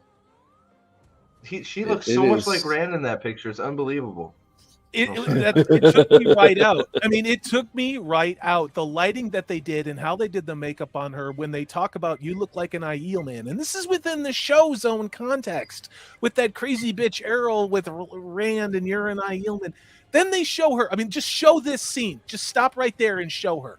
Like, literally, get that shit off the screen. Tell me how you would look at this show's Rand al'Thor and then look at this lovely young lady and think that they are from the same place, that they're part of the same nomadic tribe. It's called fucking biology, okay? And I know it's an inconvenience to the editorial process of Amazon's diversity, equity, and inclusion. You could have had all of that, but for Christ's sake, can you pretend that you give a vague shit about anything related to Robert Jordan? Just anything. Yeah. So I want to say, I love how he is within sword reach of her. Like, yes. Just watch. She's dead. She's dead. Like, just wait. You got this. They're to be fair, they're both dead right here. We've known that since we saw the scene to begin with. But he is literally within the length of his sword blade away from her. Yes. At her back. Mm-hmm. You don't Why go does- rushing in a situation like this. You all move in slowly. You back them up against the wall. And once you've got them up against a solid structure, they have no egress, and then you have 3 sides to conduct combat, and then you stab the living shit out of her. Or there are these inventions called spears. I don't know, the ale might use them, but then you get poker from 6 feet away. Just an idea. There's a million they have no weapons. They all have weapons, swords, shields. They're done. They are captured at the very best. Like I don't Dane, like. Go ahead. Dane sits there and says, "Attack all at once," and then proceeds to stand there while everybody else doesn't attack all at once. I mean, look at the. Sorry, the freaking thing pops up. Look at the guy on the left. She's sitting there doing her little monologue. Just run up and grab her. Yeah. Or get a rock. Anybody throw a rock at the bitch? I mean, again, they have big sticks. Just poke her with a. I mean, like. It's just you put them in a position where they can't win, and then when you and then you put the White Cloaks in positions where you make them look idiotic because they don't act. So these are trained. All they do is fight. They are trained soldiers. That's all they do. That is their job. They are probably besides for Shinorans, they are probably the only fighting force. Well, probably Shan Chan too. Sorry, that could probably stand up against a group of Aiel because that's what they do. Yeah. There's Perrin standing mouth open, looking at her like, "What the fuck are you doing?" As he does, right? I want to hear from the White Cloak. I want to hear from Alex about this shit. But real quick, also because White Cloak should know about Aiel, right? So the minute she goes, "Oh, do you know how?" The minute she's got her hand in there, getting ready to put her fucking thing up, I'm pretty sure a White Cloak would know that she's about to throw down. So do they not have bows and arrows? Does anybody have a crossbow? He's 2 feet away. Just stab the bitch. Stab her. Rock. Just a rock. Just stab the bitch. It's like, oh, she's putting her veil on. Well, there's no talking now. Stab the bitch. It's over. Yeah, with how long it takes her to put that veil up. I mean, good grief! Yeah. Holy shit! 85 people. We gotta give the oh, I put my veil on. Oh, angry eyes. I mean, stop. Just like you. This is because you guys suck. Like, at least get them free. They raise the alarm. They come running after you one by one. She starts taking them out. Like, you've put them in a no-win situation, and and then she wins. And it doesn't make her look like a competent fighter because the scene doesn't make her look like a competent fighter. It makes it look like the White Cloaks suck. And it also makes it look like it's ridiculous because there's no way on earth 2 unarmed people are beating 12 trained fighters with weapons. It's not happening. Wilson. Look at Amber Wilson's comment. I wanted the White Cloaks to dogpile them. I would have enjoyed seeing that. Well, I was rooting for them too. Yeah. Well, if you're Dane Bornholm, and you sit there and you're so concerned about 11 of your men going up against her, 12 men or however many it is. If you've got a dozen of your men, you're so concerned for them that you have to tell them that they need to attack her at the same time. Why would you not bring all of your motherfucking troops in to kill her? Or post a fucking guard. Bring the fucking cage in the fucking house so you can... Anything. The White Cloaks are a bunch of fucking crack smokers. More like the writers. Sensei Matt. He says, I love when she punches the guy's breastplate. She must have learned that from Perrin punching helmets. Perrin hitting the Yeah, helmet, she right? was doing some pretty hard punches. All right, please tell me. So what? Okay, let's look at this group of fucking clowns. What the fuck are? So the guy on the right is wearing a parachute. He wears his. You forgot your shoulder. Like, why? Where is your breastplate, dude? And then, why do they all have samurai swords? Why is the guy in a white samurai? I missed that because I was eating in. Why don't they have cross guards and real swords? Like, why does everybody in Randland have a samurai sword? Just This because looks like Rand trading like, cards. It looks like somebody picked up a deck of magic cards and was like, "Hey, I like this outfit. I like this outfit. I like this outfit. Make that and make it white." How is she Magic navigating cards, the Wizards shield? of the Coast. Yeah, magic. How is she going to brute force the shields? We'd have to watch, but I Here, don't, we're gonna I don't know try. if the shield came into play. Look! Maybe she jump Look how kicked close he is! Look how close he is! Get a rock and hit her in the head, and it's Just over. hit her with the sword! Fucking It's rock, his hand! Alex. Am I being crazy here? I mean, dude, what? no, this Okay. idiot could easily stab her. Does the fucking guy in between Perrin and fucking Avienda even have a weapon? No! He doesn't! I forgot to fucking CGI a weapon into Standing his there hand. with his fucking dick in his hand. And we're like, okay, let's all rush her, but not at the same time. And then while she's busy, like doing Janet Jackson ninja moves, which look like shit, let's not do anything to her while she's doing that. It's just like you're treating this like they need her alive. They don't. They were getting ready to execute her. So she's escaped. Kill her and then kill the asshole that let her free. That's it. Like, go ahead. Yeah, here's another thing too. So in a later scene, spoilers, she actually says that she has toe to Perrin. And here she is after he has freed her and walks right by him, leaving him exposed to 4 or 5 other guys while she goes over to start attacking a whole bunch of others. That's some toe.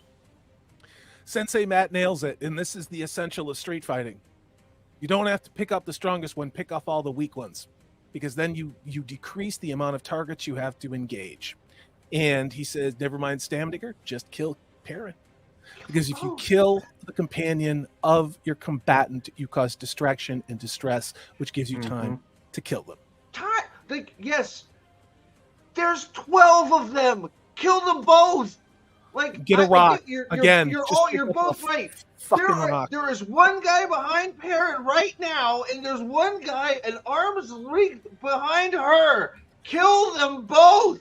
Like, angry. Look at Angry Sasquatch. He says, I bet Dusty Prime, Woke Up, Simplest, Cantina X are already making videos. How stunning and brave Bendy and Blocky McShit are in this episode. Angry Sasquatch, I salute you. I get your point. You're right. Just right. They're just fucking kill them. Oh my God. Thank you to everybody who's in chat. We have 86 people. Yes, Please tap that like button if you can.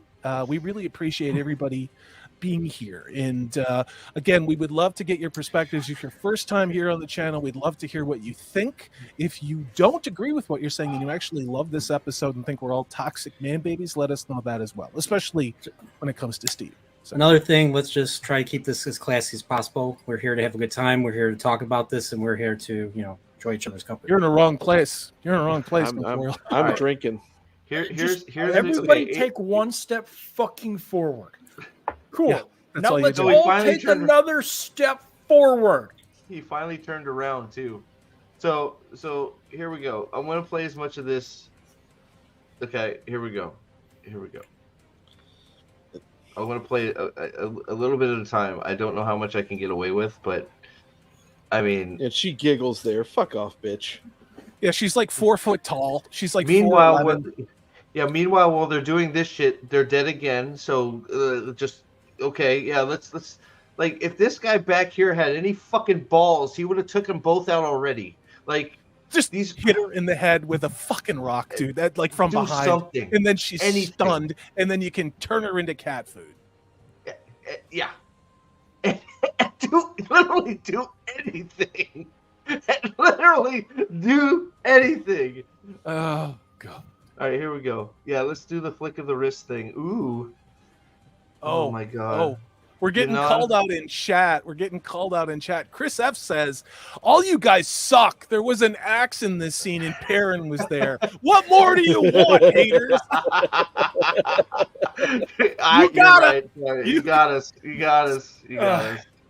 Oh my gosh. Okay, so for $5, do these activists not understand how kettling works. You would think after they have been kettled, they would. And no, kettling is not a sex act.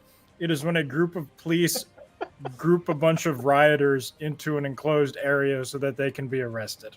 And that's what I was talking about. The High King Fëanor, Alpha Chad of Middle Earth.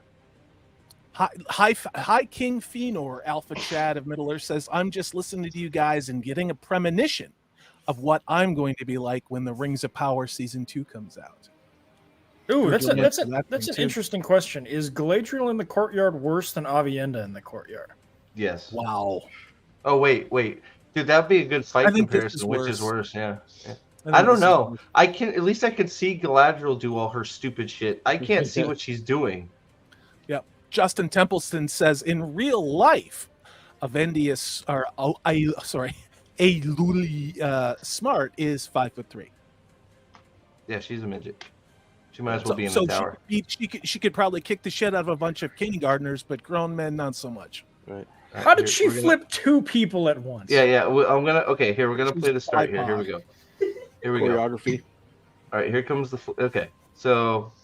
So what was that move? I don't know. What was the grab? What was the have to go through frame by frame? I can't. It's freaking Amazon shitty player. I can't do it. Rian D2223 says, not a single person on the show has ever been in any kind of a fight. That's for sure. And you can tell. Because fighting's a whole other thing. So So what was that? The cartwheel maneuver, she grabs. So she's down. Arm. It's over. She's down. She dives. There's so much cutting, and their players suck such ass. Sorry, I'm trying to get to No, I wish I could Sensei slow Matt down. Sensei Matt says, I bet Avendia would have won much quicker if she was giving birth. You're probably right. Probably, yeah. Cold open of episode 7, season 1. A moment of silence, everybody, for the physics that has just died. The Maryland says he's watching this right now and it's torture. Yeah, it is. And you can tell where the reshoots were. And I think that needs to be explored a little further because you can tell some of the scenes the actors look older and the Botox that they might have had for the original shoots is no longer there. So it's interesting. It's interesting to watch. We're getting a question from Thumb Maryland says, panel, do you think we will ever see an Aielman fighting? Aielmen. Are the maidens will be the only Aiel we ever see fighting? Yeah, I think so. Probably. I'd bet money on that. They'll be like this show's Amazons from the DC EU, Amazonians. What was that? I'm trying to Robert Bazilla says in the frame she breaks White Cloak's arm. You can see Perrin just standing there in the background with no one near him, and you know what? His mouth is hanging wide open because that's what this character in this interpretation does. I'm trying. Where is it here? It's coming up. I think. What? How did he fall on his head? Did you see that? He just fell on his fucking head. I'm downloading it now so we can go frame by frame. Just this. Okay, I can get it too. Yeah, HD. Yeah, Justin. Oh, it jumped on me. Yeah. You guys. So should we skip ahead and then come back to it? Yeah, we'll come back if we're gonna. Yeah, if we're gonna do that, then let's see here. By my count, all right, there we go. We're after that. So now we're into. We'll see when we break it down here, because maybe we're being generous. Holy shit! Oh gosh. Justin Templeton went to IMDb and says there were only female Aiel cast for season 2. So shocking.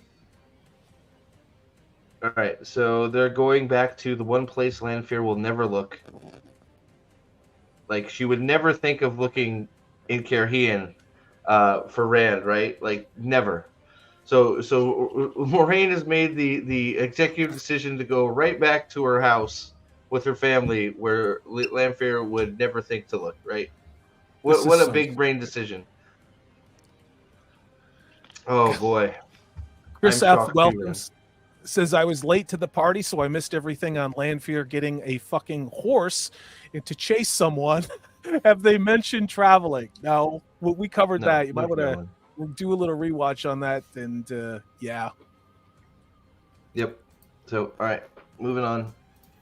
I took my screenshot of this. Okay, so they're now hiding in Carrion from, of course, never look for him there. Now we get to meet Matthew Labby Lord says, I can't wait to see. Matthew Labby says, I can't wait to see more of Moiraine's sister. It's true. It's hey, that's Loris's boyfriend from Game of Thrones. Is that who it is? God. Yeah. Is it really? Yeah, it's one of Littlefinger's male whores. Oh, I didn't know that. Okay, well, yeah. He definitely plays the weird looking gay dude who's actually pretending to be a straight dude very well. Alex. So now we have. I was going to say, Mahalenair's got a comment. Says Jesus, the chat is jumping on us because you guys are out of control, and I love it. Mahalenair says there are 12 Aiel warrior societies. Only one is a woman's society, but that's the only one that will be portrayed in this show. Do we think that's going to be the Maidens case? of the Spear? Absolutely. Okay. Fardias Mai is definitely going to be the only one. He's referring to the Maidens of the Spear, right? The one. Yeah. Yes. Okay. Yeah. Let's get moving on this because otherwise we'll never get finished. Yeah. So they have their little powwow. They have their little reunion, and then we get to Varen. Is this for Varen is playing investigator in the White Tower and being showing how smart she is? Is that what all these scenes are supposed to be about? Is how Varen is very smart and Sheriam is dumb in this scene. I don't know. I don't know what I did. I don't remember. It's representation. You have two older women that Hollywood would not cast in roles on screen, acting like boss ladies, and somebody somewhere, probably Rosamund Pike, has got a hard on for this. It's inexplicable. It is truly inexplicable. The scene does nothing for the show. Not that anything can really do anything for the show, but it's just, what are we doing? More Golden Girls. It's just investigative mission. Aes Sedai Impossible. It's Murder, She Wrote. That's literally what this is. Now we have Murder, She Wrote worked into this shit non-adaptation. Yeah, there's a good. What program do you use to go frame by frame on a video? Who the hell is Queen Galdran exactly? Why is there a Queen of Carhian? King Galdran is the one that gets murked when Tom Maryland goes John Wick. Yeah. Yeah, but it's a queen, right? We have to make it a queen. It can't be the king. We just made it a queen for no goddamn reason. Representation. Yep. Salty, what is the program you use to go frame by frame? Oh, I download stuff and then do it on the Mac where I can reduce things. But if you have a player, this is all inside baseball. What type of file format did you download? Is it MPEG-4? It came out in MKV. Okay. Oh, see, I don't use MKV. What's the screen res? Because that'll help you too. All right. Just I would, if you're in a PC environment, I would say whatever you use to edit video in, and then just go into the max res and then try and pull it up that way. Otherwise, just a regular player, and maybe you get lucky. Cool. I can do that. Why did the novice stop cleaning to watch for $2? Probably because Varen's a rock star.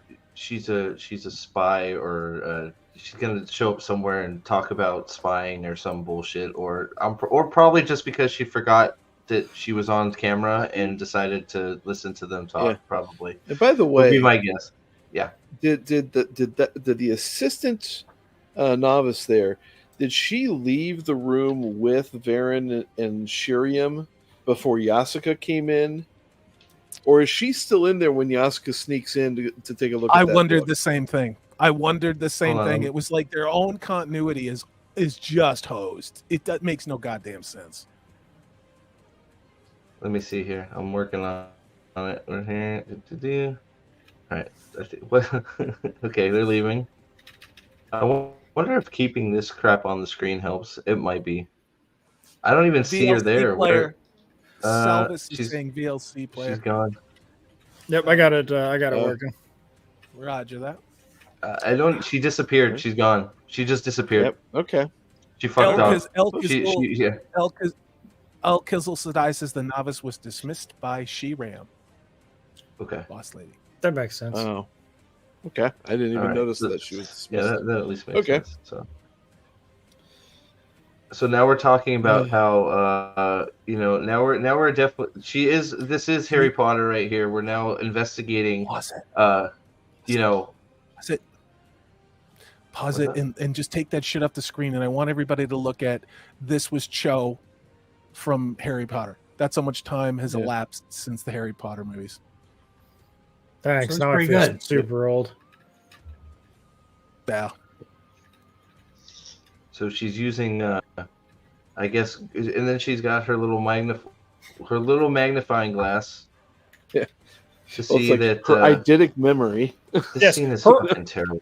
Okay, guys, how are we going to communicate to the audience that, that Varen is investigating and has discovered that something has gone on with Egwene, Nynaeve, and Ginger bitch, Elaine.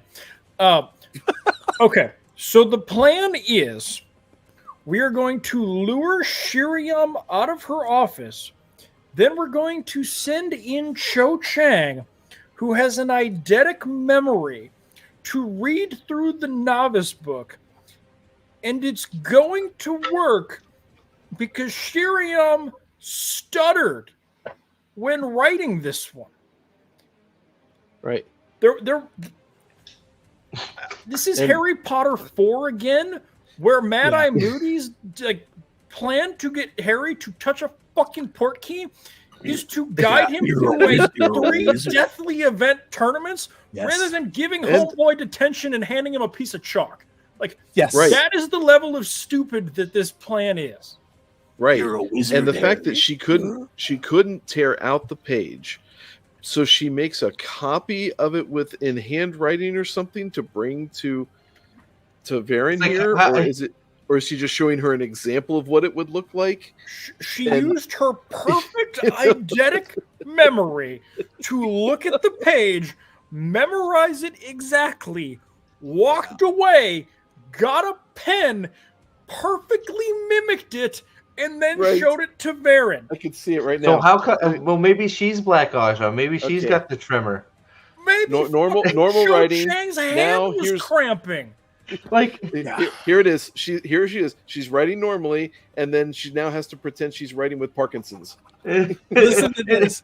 Look at chat. Look at Robert Bezella says, "I will not tell lies. I will not tell lies." Writing like she had to for Madame Pomfrey. What the hell was that crazy bitch's name from the Ministry of Magic that takes Umbridge. over? Dolores Umbridge. Umbridge in 4. That's exact. Don't tell me that the writers didn't do that knowing where she's from.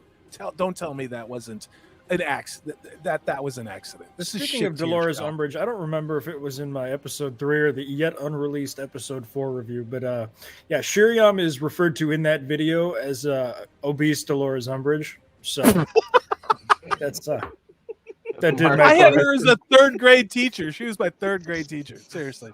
Mark Clark for 499. I want a video of just Alex's names for the characters. I'm sure he can provide. Well, watching that microphone of his, it's kind of like you just need wind chimes, Alex, and you could make a channel just of ambiance. It's very relaxing. I do kind of like it. I can't believe that they are condemning a person to black. They're confirming Black Aja by one letter from something she dictated from memory being squiggly. is Oh, confirmation that the yes. Black Aja exists. Something that has been around. It's like, oh, this without a doubt confirms the Black Aja is the thing. Because it's not possible that maybe I slipped when I was rewriting. No, I am too perfect. I am too perfect. My handwriting is too exquisite. Yes. It must be Yes. Black Aja. Never mind the fact that there wasn't an Aes Sedai raised to the shawl that didn't recognize that the Black Aja existed. They just never spoke of it openly. You know what's weird is looking at Katie Leong. If we go back to the shot you just had, Steve, I just saw her, and if she had long hair with a braid, that shot with her, Katie Leong, she could be a diversity cast Nynaeve to me. If you gave her a braid, I think she could pull off Nynaeve based on her mannerisms and what we know of her. I think she could be a lot more compelling actress for the role. Just want to put that out there. Instead, we got,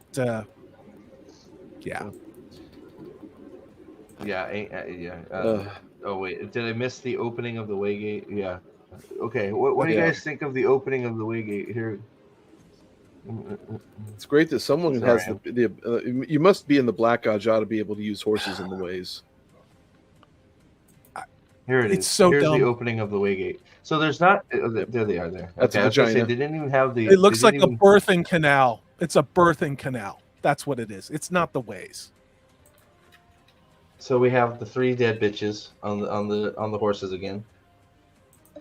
Janet Still no Clausen, trefoil leaf. Yep. No trefoil leaf. That's racist. And here they come. And this is where we get our scene of them bitching at each other about, Thrilling. how Thrilling. my master loves me more than your master loves me, and our master is better than your master. And then we get to the of course they clipped it at the right part for us, because then the ridiculous bullshit starts happening. Like, so if you didn't think the ridiculous bullshit was the conversation, no. The ridiculous bullshit is right after, when Leandrin, who is the main character, not only walks out of here, by the way, she survives Falme. She undoes the whole reason she came by waking her up. So wait a second. Here's the other thing. Okay. Did she release them all, or just Nynaeve? Yep. No, Just all of them. Nynaeve. Just Nynaeve. Or no, She I'm just sorry. I released think Nynaeve. it was It Nynaeve was all of and them. Elaine Hold were.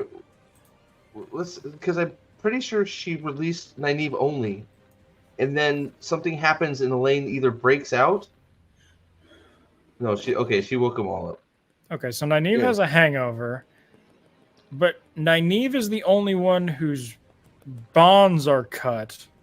No, give it a second. Well, either that or they'll magically disappear, because Nynaeve won't be able to cast because she sits there and says, "I can't." Hold on a sec. Sorry, I saw Salty gifted 5. Thank you, Salty. Again, dude, didn't have to do that, but thank you. This is a team effort, Chat- and I'm celebrating for all of us. I just want to say thank you to everybody who's in chat. It's wonderful to see you all. New faces, old faces. Thank you for being here. So we have Shatterharan is Dragonsworn, Joshua Templeton, Amara, Amra. One day I'll pronounce that right. Amra, the Australian, Stephen W, and Fying Bamgaboose. Sorry, I can't pronounce anything. Thank you. And early in the week we'll do probably member discussion on all this shit. So stay tuned, and thanks again. And woof. All right. So I Why want did to you miss point her something cue? out here because I'm Did you seeing miss a her bunch cue? of comments in the chat about Yeah. it. Yeah, Okay. do it. Guys, I have to go to the bathroom, re- so carry on for a second. I'll be right back. okay. The reason the Damani didn't call them out is because they have fucking ball gags in. I am legitimately convinced that they had to give the Damani ball gags so that the To make Damani their plot work. Why not? Why not? I mean, so much for the emotional bond and being able to read thoughts. I mean, that's way too goddamn complicated, right? We just got to put these ridiculous Tony Stark tech like things on them for the show. I don't know. Oh God, let's take a look at what people are saying. And go ahead, go ahead, Alex. No, I was just fucking repeating myself. They had to put them in fucking ball gags so that they couldn't snitch when Leandrin does a face turn back from the Black Aja. Oh, here we go. And Lyle, we'll let Steve get to that one, but I wanted to get to this comment from Shader Hera, who says, I will play devil's advocate here, just being me, and say that Leandrin will sow chaos wherever she can, and she wants to take down Suroth for her disrespect. I would say in a competent fantasy show that would make sense. What do you gentlemen think of that comment? I think the Dark One's going to set her on fucking fire. I think you're right. But either way, this is not. If this was her trying to get one up on Suroth, I might buy it. But this isn't. This is her feeling bad about what she did. I mean, yeah. The fucking the way you treat women is disgusting, and then her breaking out. Nynaeve is all about that. Yeah, this is all a lead to her redemption story. Exactly. Salva says, "Oh, he's back. It's all yours." Yeah. Sorry, no. Did you? So you talked about the why didn't the Dame feel her channeling? Yeah. Yeah, because they have fucking ball gags in. They can't say, "Hey, the Crimson Chin just channeled." What? I'll have it for $20. What up, guys? This has to be the worst case an edited show I've ever seen. I'm not joking. If I would never mention I worked on this show, I would die of embarrassment. Anyway, I have a long drive to Tampa tomorrow. Good night. Good night, Lyle. Thanks for being here, buddy. As always, appreciate it. Thank you so much. What were you busting up about? No, I'm sitting here. I've got this image of Beaker from the Muppets sitting there.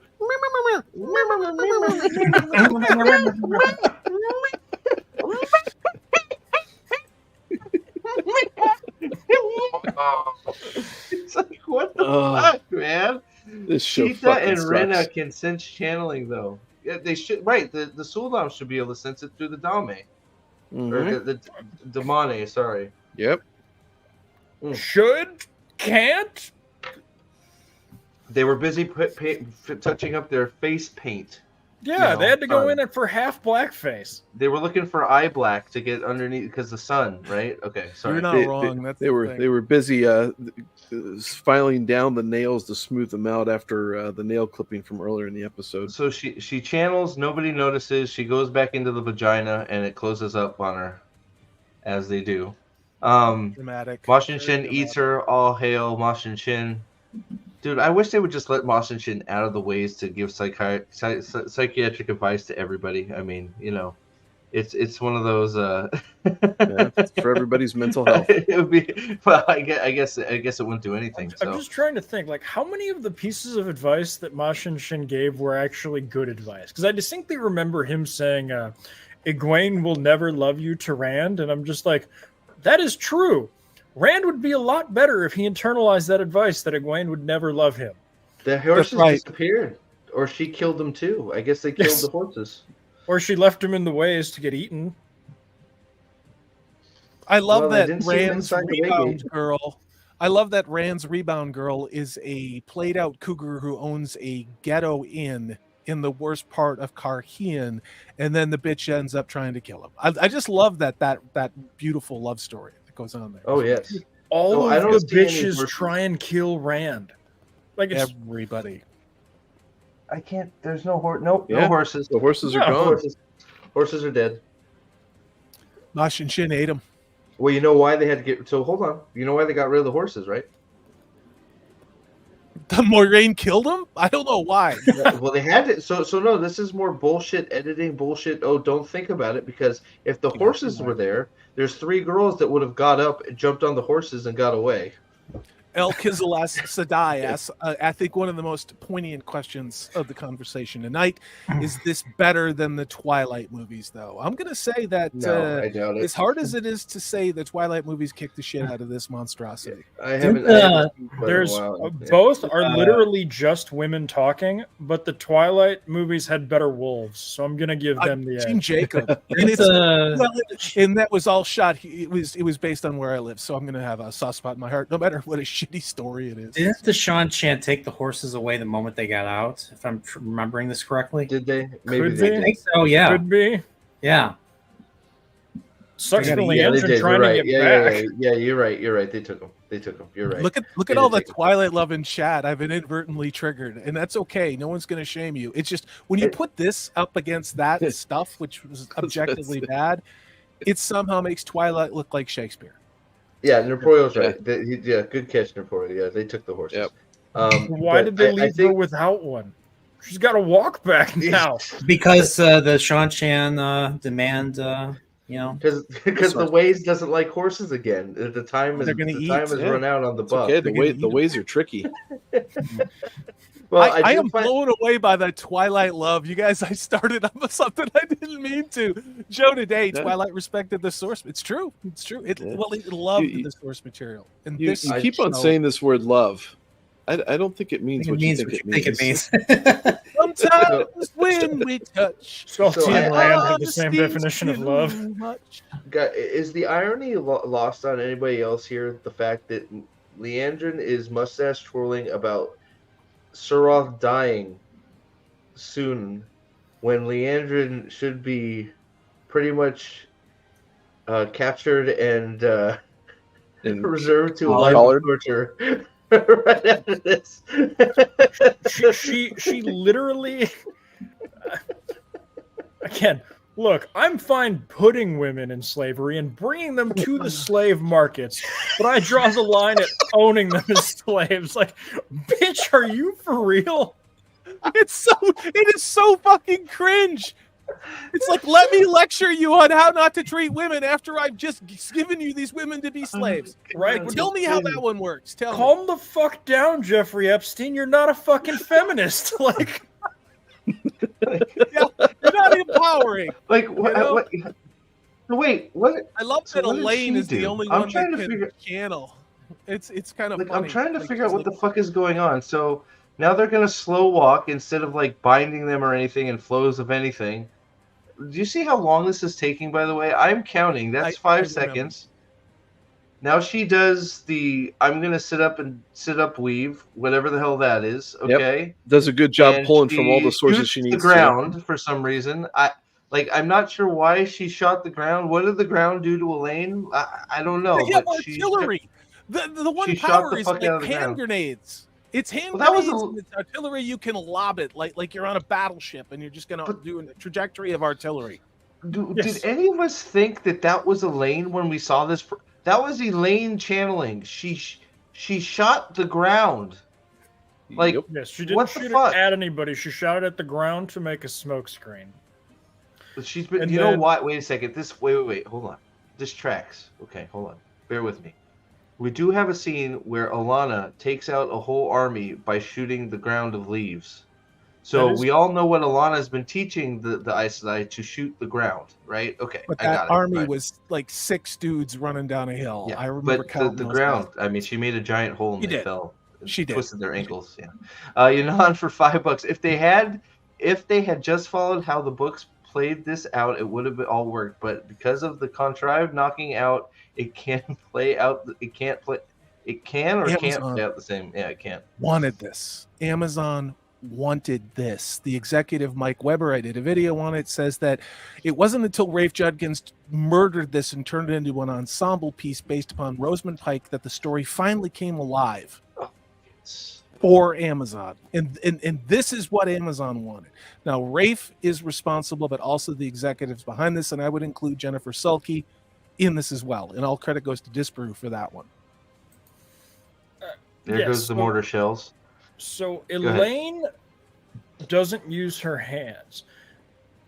Right. So why would Egwene, No, the one who is obsessed with not using her hands, be the This entire thing is so stupid. It's dumb.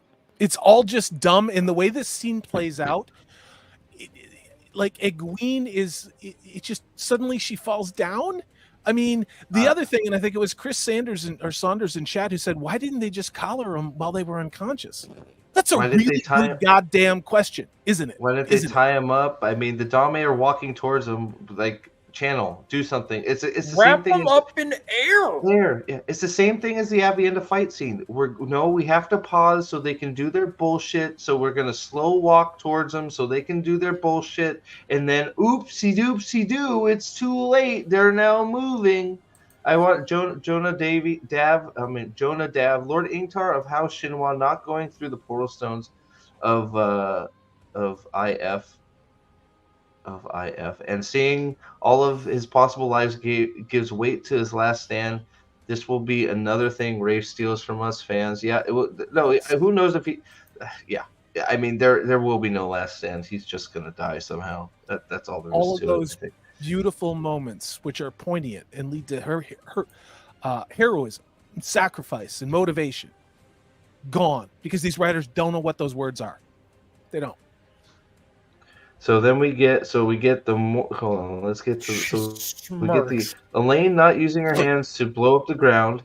Then we get the Dame. So why did the first Dame shoot a mortar shot? What are they doing? So like the first one. So Elaine, just watch this fight. So now we've sat here for 5 more seconds while they walk towards us. Okay, she now channels without her hands to blow up the ground for no fucking reason. They keep walking. The guards in the back, of course, flinch, but the two, they don't do shit. Now we shoot a mortar shell up into the sky for why? Who the fuck knows? Then the next person shoots one right at her. Why didn't the other one shoot one at her? Oh, because we needed it not to hit. Because we needed Egwene to get up and do some bullshit, no hand shield bullshit. Maybe she's Magic fucking Johnson playing for the Lakers on fucking goddamn, what the fuck? No look shields, bitches. What the fuck are we doing? That was brilliant. Go ahead, Nate. No, so this whole scene, there is outside of the Damane actually doing the hand motions. The girls don't have to do hand motions at all, like they tried to set up through in episode 1, and they totally destroyed it. Who does? The only one who shouldn't be doing hand motions is fucking Egwene, and she's the one that does them. Did she do a hand motion in that? Yeah, right before the shield, she does this. Oh, I didn't see that. She did. Yeah, I'll back it up. But Janet Jackson Rhythm Nation. They're doing everything from that music video. I swear to God. Yeah. And Eric Tamasa, dude, you almost killed me with that one. That was funny as hell. Seriously. All right, here we go. Watch it. Here it comes. So there's the mortar shot, which misses, of course, because it had to. It's a battle with battleships. Well, I don't. She's. Wait, no, I think you're right. I don't think no hands. She used her breast. Yes, she used the titties. She used her tit. The power of the titties. It was the tit weave. She said, "Wah," and it's like, "Wah," shield. It's like, and then she. I mean, I don't know why we're using tit so much. Did she get separated from everybody here? Yes, it looks like the other two abandoned her. Yeah, they did because she turned to shield them. Okay. So they left her. She falls over because she's an idiot. They're still walking because she didn't fall over. She continued running. She falls over later. You don't chase. You just walk nonchalantly. It was weird. We're doing more mortaring. More mortar shells. Oh, they don't show her fall over. She's just fallen. No. And now we're out the oasis. So thank God we are now out in the open where it's safe, guys. There is no cover. We are absolutely safe. They're in a jungle. Now they're in a deciduous forest, like a leafy temperate zone tree. We were in place with palm trees a minute ago. But still, even still, now we're running. They are running away, and they get up from cover, and then they stop. Yes. Like you are in the most danger you've been in the whole situation right now. You can see they have in the way gate in the background. They have to have a fire, and eat and talk about their feelings. God damn it! Don't you understand the show? They are literally right there by that palm tree, motherfucker. Sorry, when you are running from a group of wild animals, you only have to be the second slowest person to make it out alive. Right. And so that is exactly how they've treated this whole thing right here. Egwene was the slowest one. She got eaten up by the wolves. We're okay. Was anybody else hoping an alligator jumped out of that fucking lake and ate them right now? That would have been fucking comedy gold. Dude, that would have been so good. Maryland. Look at Maryland. Normally people run to open space from open spaces to tree cover to escape. The girls run from tree cover into the open and then stop. That's what I'm saying. It's like, we're safe. We're out in the clearing. Nobody's gonna find us fucking here. Boy, nobody was here in the middle of this goddamn field. They totally would have seen us in the tree cover. Our white and gray dresses are camouflaging us. Nobody can see us now. The people who wrote this show, their idea of being in the woods is walking through a plant store. It's like literally they don't understand any of this. Nate. Yeah. This is the best episode, right? Best one. I'm just saying. Okay, moving on. Best. It probably still is. Like that's the shocking part. I don't know. I really gave you I gave you a line right before I said that in the green room beforehand. I said this is an insanely low bar, but we've probably seen the best episode.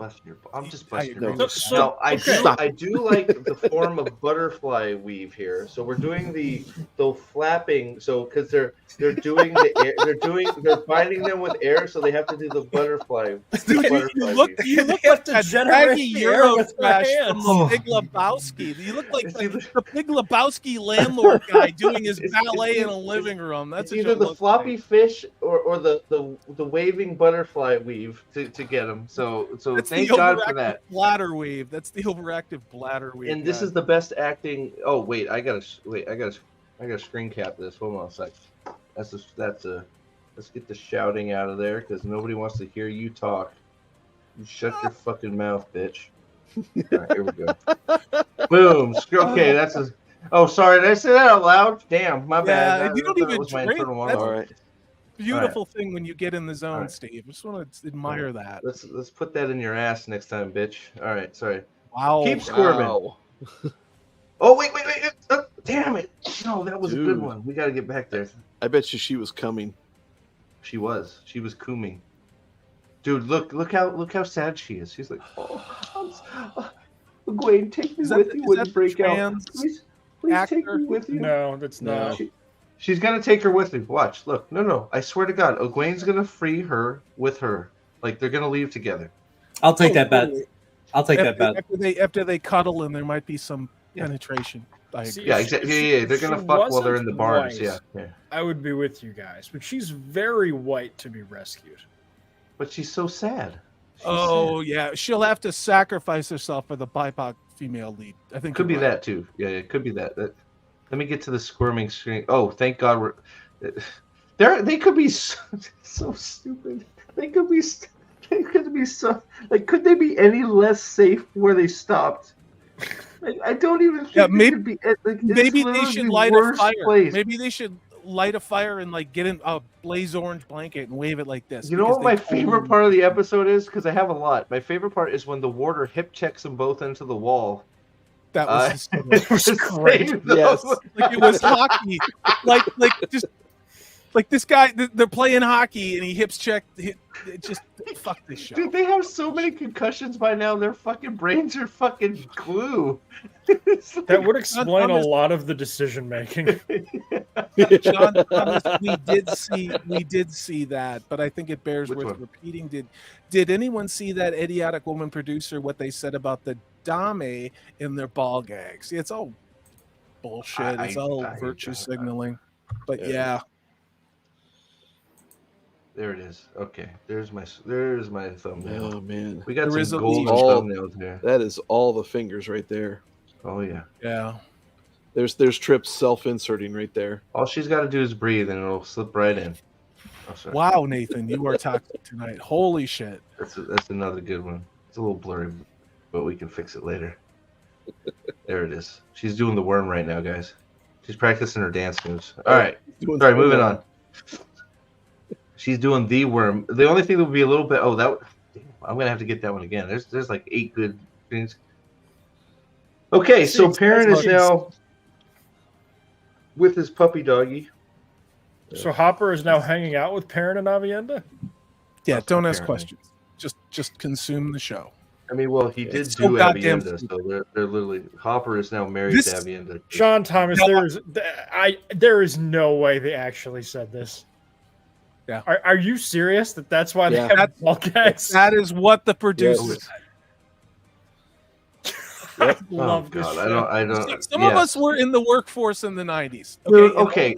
This is where going on is just getting old because there has not been a silent woman that in fucking years. Okay, some of them need to shut up, but like all I hear, I need the ball gag. Okay, because I don't ever get to talk. Like I'm so fucking tired of this shit. Like I have a daughter and she's just fine. Okay, she's great, and she hopefully is gonna go places because guess what? She doesn't get special fucking treatment. She just has to work for everything she gets, and she doesn't let fucking people tell her what to do or fucking be taken advantage of or sit back and let people fucking stomp on them because guess what? She's got some self-respect. So like, sorry, I'm just pissed. I'm just not you, Trip. Trip, you talk as much as you want. This is how we grew up in the 70s and the 80s. It's the same thing. There were women who would kick the living shit out of dudes. Did not matter how big they were. And then it's just insane to me. All of this. I have had more female bosses in my career field than I have had men, and this is going on close to 30 years. So to hear all of this shit and this victimhood stuff from 20-somethings who don't even know what the fuck they're talking about, it's excruciating. It's excruciating. Honestly, I get maybe I'm living a sheltered life, and I guess that's possible. But I've never lived in that environment where I've ever thought that anybody, man, woman, freaking kid, anybody, that I felt that I had something that was more valuable to say than anybody else. So maybe I'm sheltered. If that's the case, well then more people should live in my freaking life. I guess I don't know. Problems. Steve, you have real problems. You actually get up and go to work every day. You have to be responsible. You're a father. You're a good human being. You're a good friend. The people that we're dealing with here have no concept of what responsibility, accountability, being selfless is all about. So they have to fabricate made up bullshit and then do this to quote flicking feminist horse shit on the screen and pretend that there's problems. You know, there are real problems. They just don't look at them because it's not convenient to their ideological bent. And now Mark, that was a mistake, my friend. Boo-foo gonna go crazy on you. Not rightfully so. That was a super chat for a beatdown. You nod for $2. Dads teach kids to stand up. These women's have no. I don't look, man. I'm not gonna pretend to guess. And again, it's not the freaking. It's the writers, the poor actors and actresses are just trying to make some money. Yeah, it's not the actresses, especially the show. Yeah, the poor actors and actresses, the actresses that have to dress up in those costumes. God, man, I hope they're making some money, man. Probably not. Damn, like they don't get any. Like they're silencing them. They don't get any speaking roles at all, so they're not getting paid because they don't get to speak. Nope. And they're contractually obligated to not disparage this with the NDA. Like, what are we talking about? Like you're the ones now being the problem. You're not giving them roles to. Let them cry. Let them whine to their souldoms. Let them show how bad it is. No, we're just going to show them beaten down with gags in their mouth so they don't get to talk so we can save some money. You're not fooling me. That's why they're gagged, so you don't have to pay them. Here's the other problem is I think a lot of us forgetting that Jennifer Lawrence was the first female actress ever to be in a motion picture. She's great in this. She was fantastic. I think we all need to go to some type of struggle section to admit how wrong we are. Yeah. She's fantastic. Like that was her as playing the dog, right? Yeah, she's great. No, She's but great I in saw Hopper. her naked a lot a couple of years ago, and that was definitely a cool iCloud leak. So now I'm good. We're good. All right, so is this the part? So Perrin's still not eating meat because he's gone vegan. Okay. Well, and now we Avienda have says you dance the the awkward spears sex well. joke. What's that? Avienda also tells him he doesn't do too bad dancing the spears. Oh yeah. And then we get the awkward sex joke, which doesn't work because it's two of them and there's no other Aiel there to laugh with her because it's supposed to be inside jokes that Aiel find their freaking comedy. They're the only ones that find their comedy funny. Her telling a joke to herself doesn't work because it's just like me going, "Hey, Perrin, you're dumb."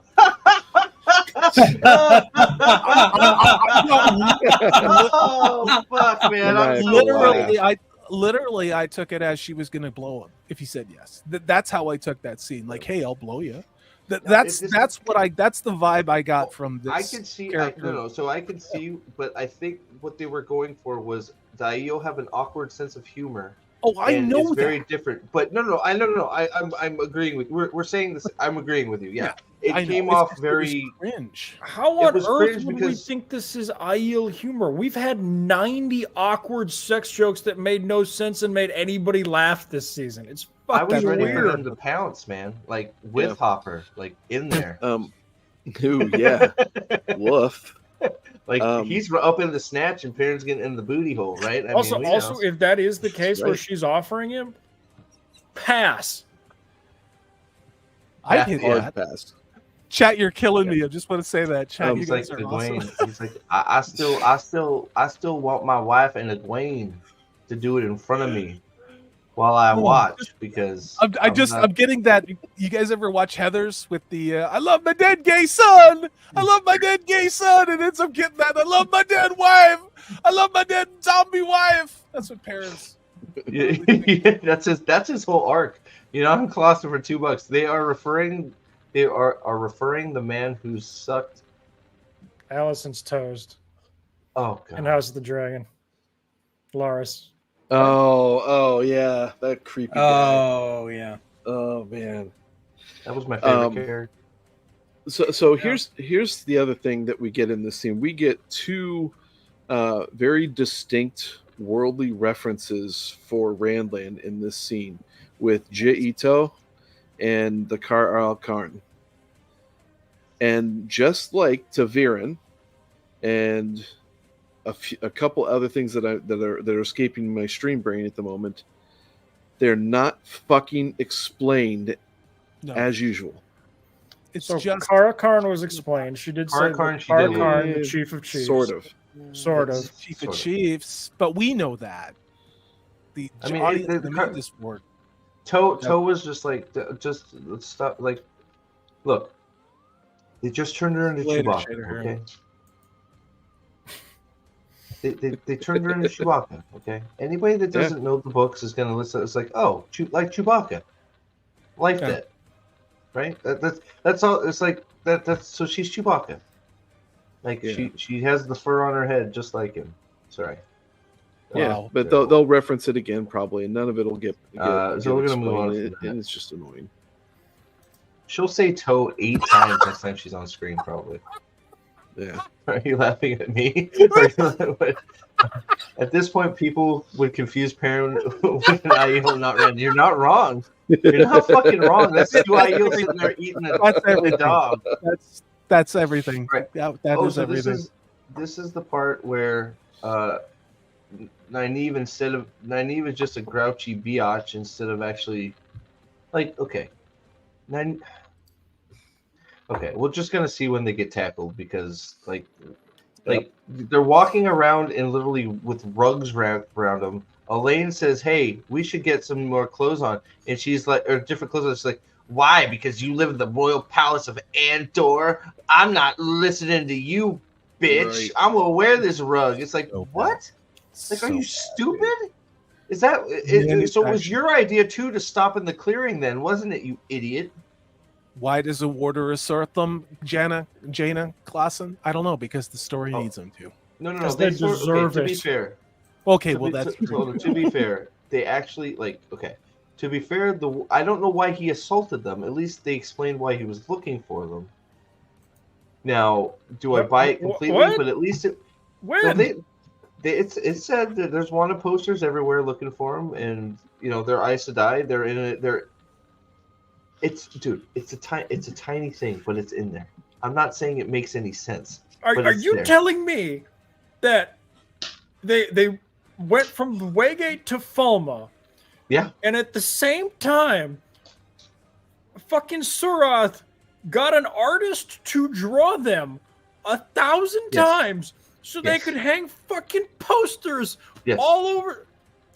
Yeah, they used the mail used service. Kinkos. They used the Kinkos that allows you to fax, much like Perrin's letter when he was 5 months Dude, better. Alex, you're getting slow, man. I know you're getting tired, but you got to remember we have the best postal service in the world in Sean Chan, because actually they probably could if they involved the Rakan, but there are no Rakan, so they could probably. That's actually one of the few people that armies that could probably get messages handed around pretty fast, but they don't have the means to do that in this show. They don't have fucking printers. Somebody has to fucking draw these bitches.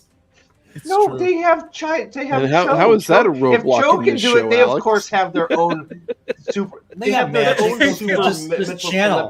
drawer. Just channel the drawing. Just channel the drawing. Right? I mean, they have one at the White Tower. They have to have a Dame one that can, Damani one that can do it, right?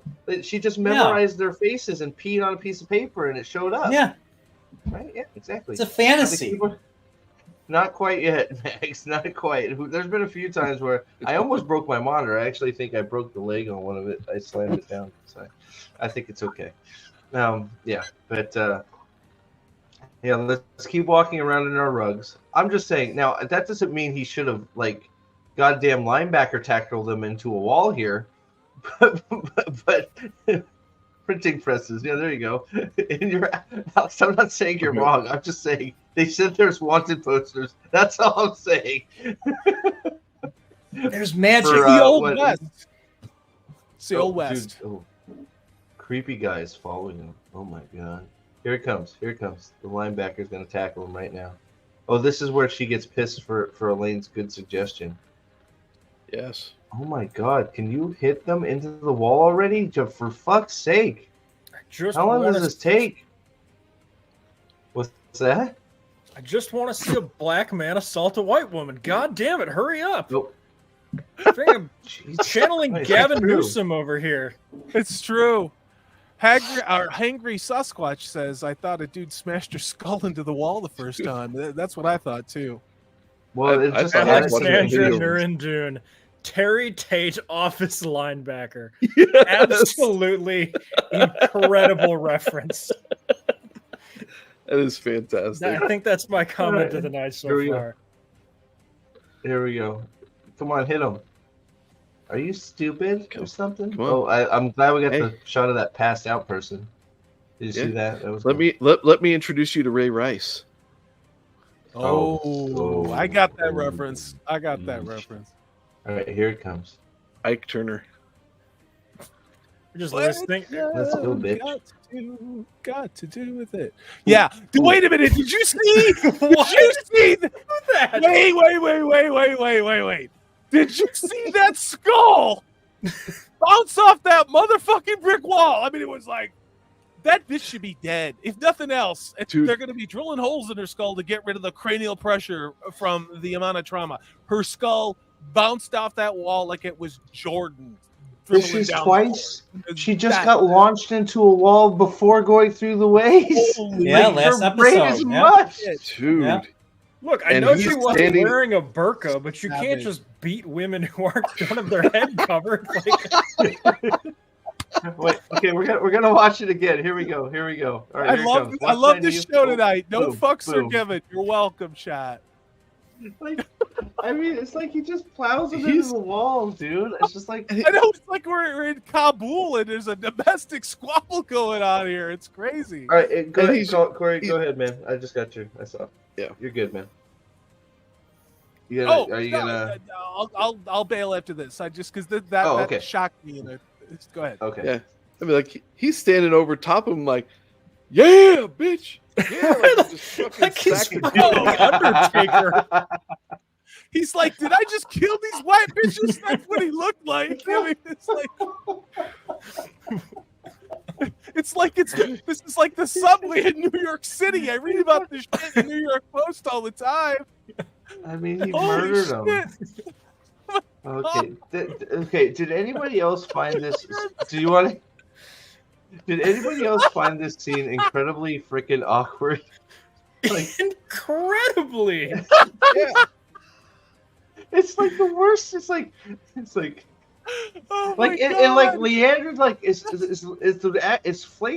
Keith Fleetwood acting badly on purpose here, so that Varen knows that she's acting badly.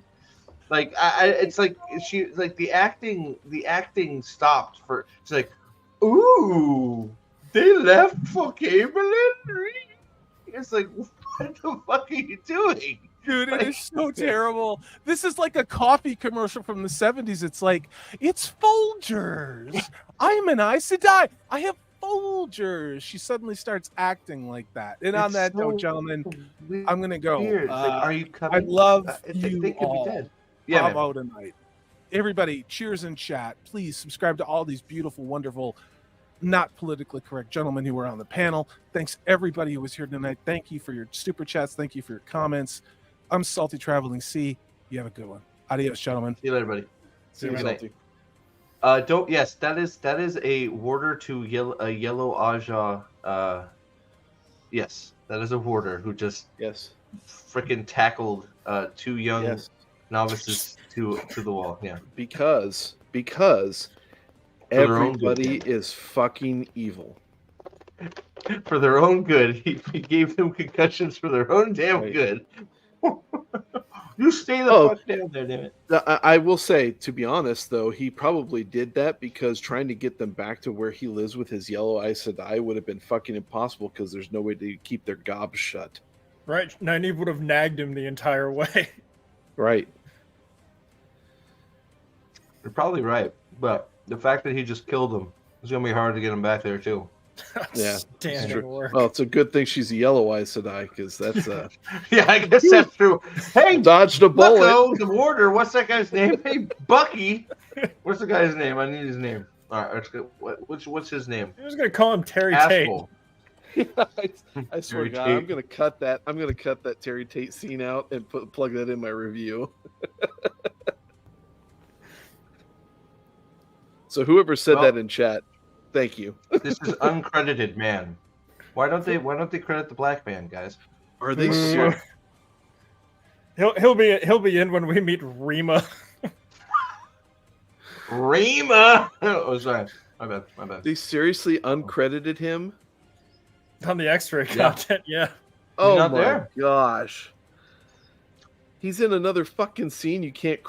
Wow. This motherfucker's my favorite character so far. I know. There was a random water who just beat Elaine Say and it, early Nynaeve in the books. Let her fly, Trip. Go ahead. We said worse. Go ahead. Trip's asking for permission for something. That's the first time that's ever happened. This must be bad. Foo, say whatever there you he want. is. You can do no wrong. Bentley Oh, hey, showed up. Kalu. Basan. Son, Basan Alright. the lineman. that That reminds me, like, I don't know why it reminds me of Fat Geralt, but it's like Fat Geralt coming out and smacking that bitch in the face in the T. Louis 2 or Last of Us 2. Wham! He just fucking tackle. He's literally standing over like, yeah! Oh, yes! Yeah! He started high fiving himself. BA. BA. Oh my goodness. No, you're good. You're good. All right, here we go. You forgot to put toner in the printer. Brian, you good, bro? Yeah. Okay. So the boringest scene we've had, two Aes Sedai being fake, the perpetual state of being, great. But guys, she has white asparagus. I Thank know. God. Mm. She's It so only smart. grows at this time of year. it must go on the ways because I don't know how the fuck she did all that. But sorry. This scene counts as a bath scene for you on the bingo. So wait a second. Okay. No, I'm not even gonna try. All right, let's move. Like, thank God she still hasn't washed. I was afraid she was gonna like take another bath. I guess this sort of counts as a bath. She's wiping it down. counts. I count it. That's a bath. It counts. Yep, Maureen. Yep. Sensei Matt says bath count +1. Yep. Yeah. Go ahead. That's what they call a whore's bath. That's appropriate.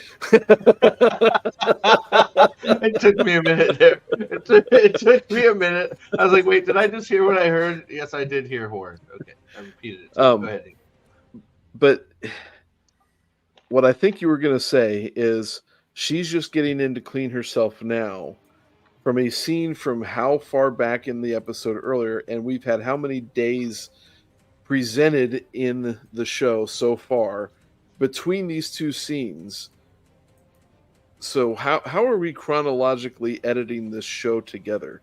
Because this is a fucking mess. Well, so that's close to what I was thinking. What I was thinking about was how the timing between Leandrin getting lost, beating up 3 girls, killing them, then dragging them through the ways, being late to her meeting with Suroth, then making her way back to the tower, where she made a stop to get white asparagus so it didn't look like she was doing anything questionable. Did they say how long the girls have been out of the tower? I don't know. I guess they left that out so they could make their bullshit timeline work. So why is Varen beating on the investigation so hard?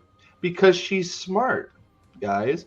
Yeah. She's super smart. She's going to the tower to look up prophecies and stuff that she has not like I thought she was going there to help Moraine look for like prophecies and stuff, not like did she mention going to see the girls or anything like that? I don't think so. No. Yeah. All right. Do this one, and then I got something. All right. Thumb Marilyn, $5. Did anyone have sisters giving each other sponge baths on a bingo card? No, but I mean, I had Moraine taking 18 baths or something like that. What Yanon says yes, but maybe. So what's up? Go ahead. I want you to look at Moraine's arm right there. Okay. She looks malnourished. Imagine carrying 18 buckets a day for 6 months and still having saggy tricep chicken wings like that. She should be yoked, man. Like the amount of Seriously. filling up that tub with hot water, she should be just fucking yoked out. She should be stronger than Lan. Oh wait, she already is. Oh my God, we didn't see any Lan. No, we didn't get. We didn't get any Lan or any Matt in this episode. Thank God, man. It's like he's getting thank goodness. plowed by Ilana's orders. +1 for Lan. Oh, he's getting +2'd right now. He's getting +2'd right now. Can anybody? Jeez. Does anybody else think this is the stupidest freaking advice you've ever heard? I'll be honest. I stopped paying attention. What was the advice? It was. Does he need your help? It was like, is it true beyond any doubt that it is true that That's it. you need to ask yourself if it's true? It's so stupid. That's Does exactly Rand it. need protection? It sounds stupid. But, Do you know that Rand really does need protection, or are you lying to yourself that he needs protection? Because if you know without a doubt 100% that it's true, then it's true. If it's true, then it's true. If it's Sorry, true. God damn it. True. I hate this. No, all you need to know is why a boat floats and a rock sinks. And that's Because Moraine sunk it? to kill the ferryman. To kill Right. What was it in Rings of Power? Why do what was it? Why does a ship float but a rock sinks or something like that? Yeah. Because the ship looks up and the rock looks down.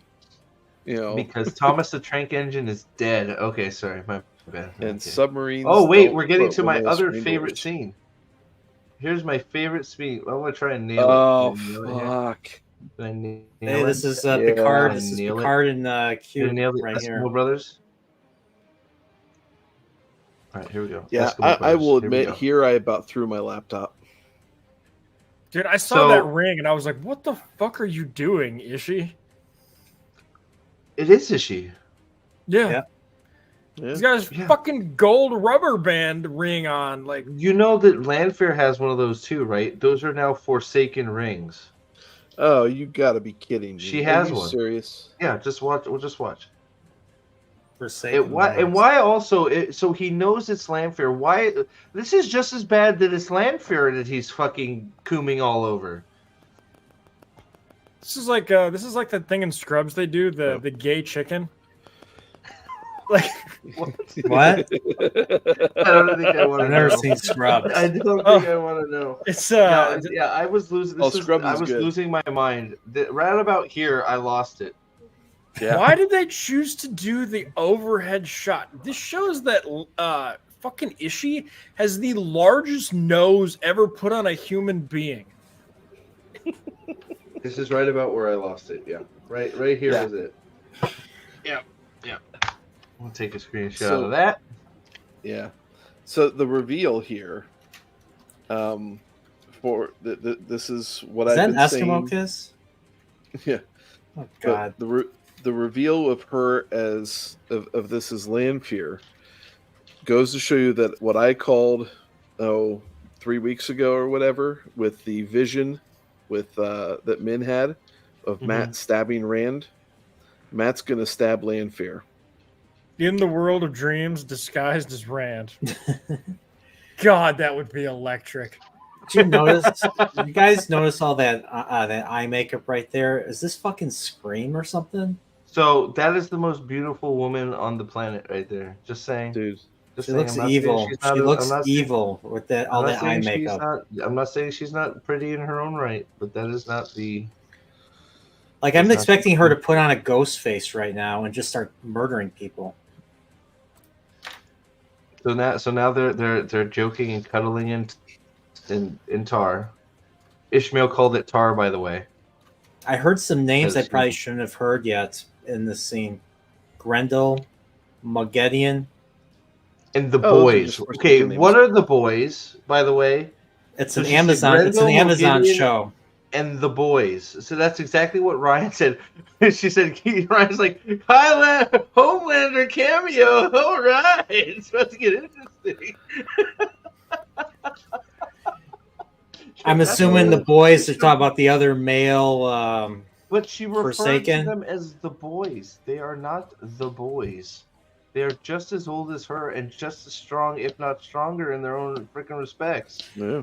I guess they're just a bunch of dumb chosen. Why did you? And then he. So are we retconning that, or is he just saying that the Dark One through Rand freed him first? Why didn't he have a magical catchphrase to get out?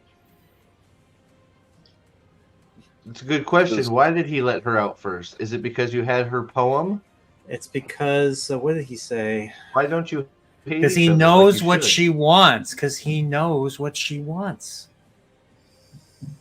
You want my God, penis? that nose Yes. is unfucking Thank real. you. Give me. Oh, I'll give you your penis. Thank you so much. I'm drinking. That's about the fucking scene. It's just a bunch of name drops and bullshit, and Yeah, well, they know I will Moraine by say- name because they've increased the importance of Moraine, so now they know who Moraine course. is.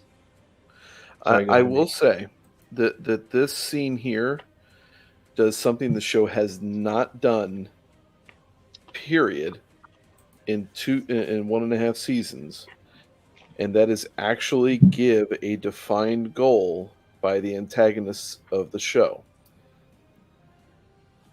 That's it. I'm not saying that they did it well. I'm just saying after this scene, there's actually a stated expectation that the bad guys have for what they're trying to achieve, which Is this the floored me. Yeah. No. Here it is. I thought they were going to get into bed with fake Rand and have a fake threesome. I have a question right here. There's something he says that I don't understand. He said so they bring up the girls. It's like, oh, you're collecting the girls, and she asks, well, what about the boys? And then he all of a sudden says, Matt was born mine. And then Perrin will soon be more wolf than man. What the hell does he mean by Matt was born mine? Do you guys understand that? So, What is he talking about? Okay, so it makes no sense. Okay, so you forget you're watching the show, not the books. It makes zero sense.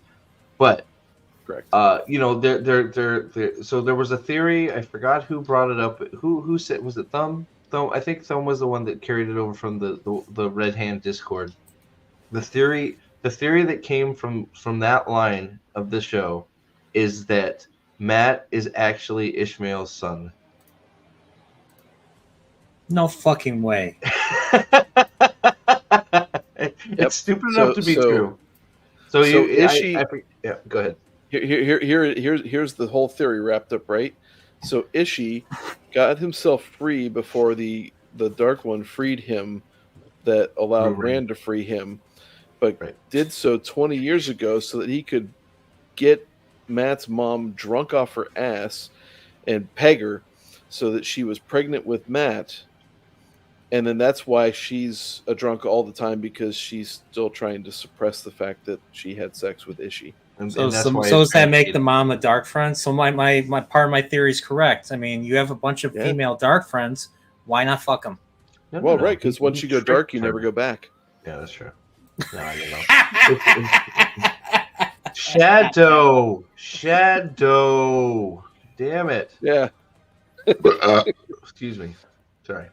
As far as the scene goes, Nathan, I agree with you. This was like, if we had to do world building and awkward exposition, all right, fine. Like let's do it. Oh my god, these pajamas! The Karahian bathrobe closet and grab his on the way out. PJs. You got some PJs. Has to get his bathrobe. I'll be honest. I never. When I was reading, I never thought of him like this. I was expecting, because he's not like this. I was expecting a blood red robe and terrifying face, flaming eyes, and crazy guy. Yeah, mouth, yeah. Well, and then he sits there. Go ahead. No, you go, please. Okay. Well, then he sits there. He's like, "So what's he like?" And it's like, dude, you spent a lot of time with him too in dreams, supposedly, and you had a battle scene with him. You know, why the fuck do you care what she thinks of him?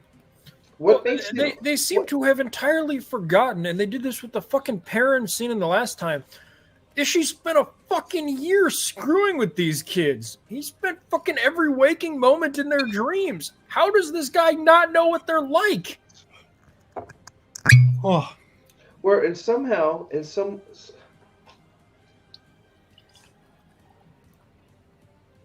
I can't Are you wait okay? for there to actually be a fucking sky fight, because he mentioned the fight in the sky. I fucking pray to God they try to do that, because it is going to be the stupidest looking thing we ever see if they try and do the sky battle. It's going to look so ridiculous that I almost want to see what they do. Yeah. Oh, what about one of the bigger lore breaks here? Tarman Guyden's going to be at Falme? And that was what I was going to say until my brain broke. What makes him think what has happened that makes him think that Rand's going to turn? Or did he say the dragon will be here?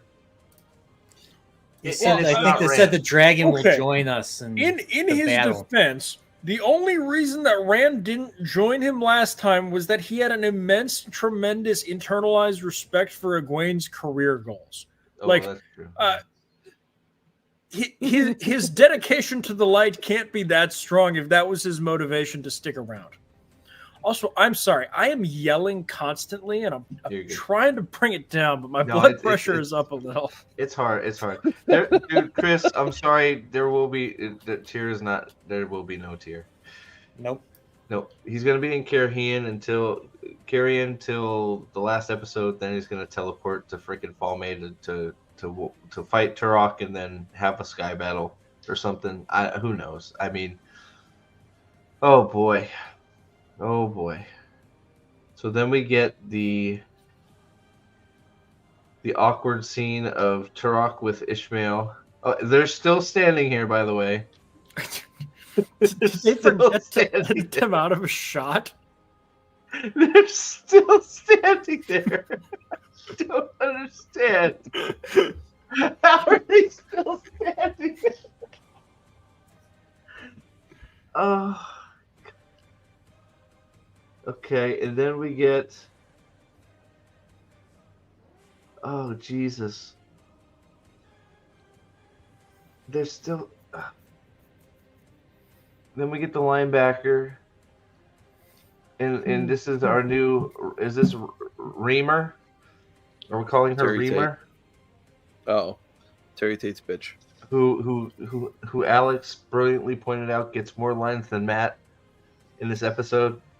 Is this a character from the book, or is this a made up character? It's it's another one mentioned character, I think, if anything. That's it. Like From I don't know. If she's mentioned, she's not important. Like What was she her may name? be Rima? there's an Aes Sedai Rima. There's an Aes Sedai in Falme. It may be her. It's a yellow, so it's possible. Who cares, right? I mean, well, I should say who cares. I get the question, but it's the only thing I'm putting together is there's a yellow in Falme, but right there's a yellow in Falme, right? Yeah, no, you're am I correct. getting my cities mixed up? No, you're correct. But she is in super secret hiding. She's not willing to reveal herself. And Didn't she like? Isn't that where Fork Group's introduced, or is this too early for that? No, Forkroot I thought was introduced when the girls get captured by the group that Avienda rescued them from. Yeah. No, I think Tripp is right that in the books this yellow was a Damani in Falme. Okay. oh, yeah. Bless you. Yeah, so in there, but swapped. Turok hasn't moved out of his chair. He's still wearing his dinosaur thing, I guess. The dinosaur and snakeskin armor. Is that what he's wearing? And then we get Rand in a tuxedo, as he does, playing cards with circles. And he sure looks like a leader of men here, doesn't he, guys? Yes. Clearly. I think it's so funny. That is the most comfortable he's looked in this show. Like, yeah. Every time you see him with a woman, he looks like rigid and uncomfortable. But there, he looked like I am Salvis. That's Sorry, I was getting Tyr and Falme mixed up. No, he's looked uncomfortable. Like it's just the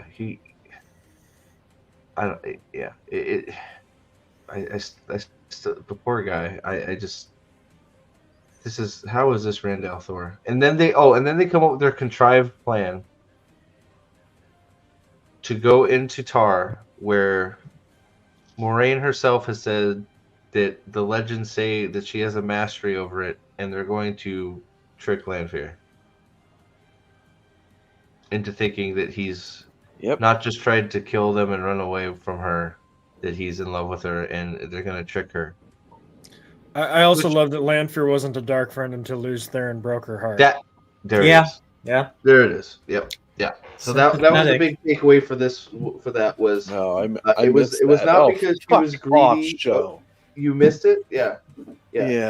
She here, let me see. I think it's in I believe you. I just man. Yeah, she says this is from Legend. Legend says that she turned because of Luz Theron.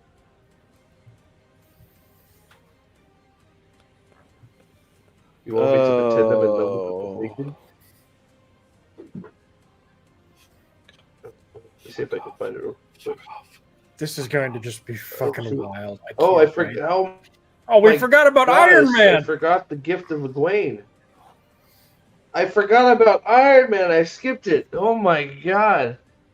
Man. She's got the power of. Why didn't she have the blue half blue face. What the hell? She's embraced. Oh, there it is. Wow. Yep. Wow. That would have been a So lot more effective if they actually did that when they captured her in the first fucking place. But you know. Yeah, Right? you'd think they would have just collared her first, right? Because isn't she been practicing to channel without her hands? But I guess, and didn't she channel something without her hands? Shouldn't she be able to channel without her hands right now? I guess she's shielded. I don't know. Who knows? What? So wait. Oh, that so acting. That acting. Yeah. Dude, she must be sitting on a huge dick. Hold on. Let me get it. There we go. It's a little blurry. We could probably do better. I need a. Oh god, I'm gonna have to do it again. She's squirming everywhere. Oh, and now she's got her leash. There you go. I can't believe they actually did the leash. For her. That was actually. I guess what I would say is if we were doing it this way, you know, in the books, they're basically treated like dogs. So if you have a very well-trained dog, you don't necessarily need to put it on a leash. So if you know, if that's what we were doing, that'd be fun. But they don't treat them like dogs. They just treat them like slaves. Yeah, Trip, fantastic comment. Yep. Mm-hmm. Yeah. So he'd be just like, this is useless to me. Oh yeah, like, down in closet. Yeah. I'm going to tell you you should look up who plays Rena, and do some digging into that. Actor is what I'm going to. I'm going to respect his pronouns. Yes, in the words of Austin Powers, she's a man. It's actually even dumber. She's a woman who identifies as a man playing a woman.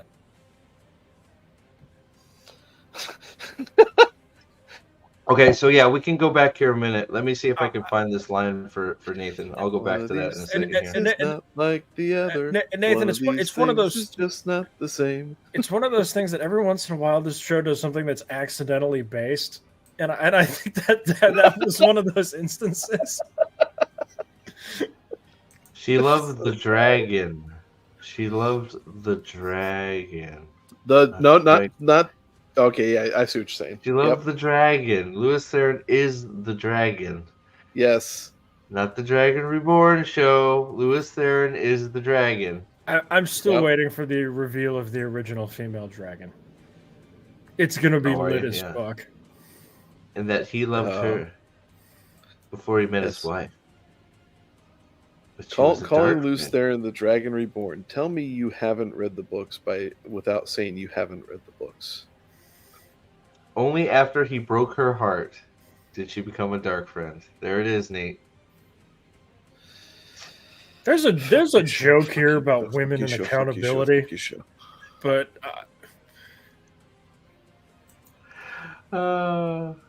it's after midnight. You're good. Prophet of the Dragon After Dark. She swore her. Hold on. She swore her. I didn't catch. She swore her oath to the dragon. Wait, what? Why would that? What? So she swore. Wait. How does that track? Broke her heart. She swore her oath to the dark to try and get him back. Yeah, it doesn't make any sense. It makes zero sense. So we're the like, dragon. Yes. So she swore her oath to the dark so she could get new magic powers to magically enslave him to be her man. Yeah, that sounds like it. This is a totally reasonable thing that we're going to blame on Louis Theron. Yes.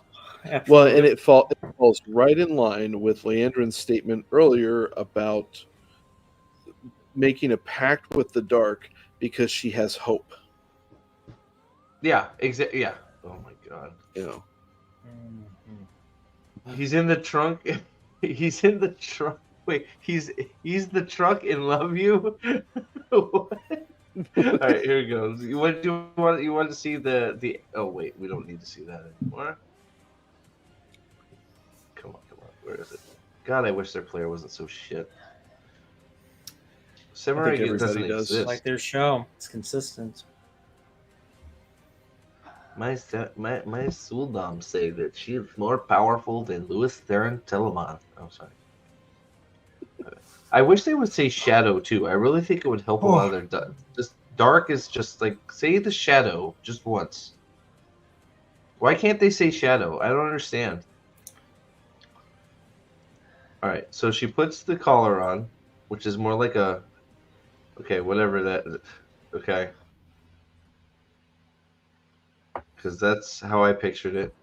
But they have to get the full body armor on. So is she not fully blue faced because she doesn't have a dame? Is that what or demonic? Is that what we're doing? I think so. She's only got facial scars.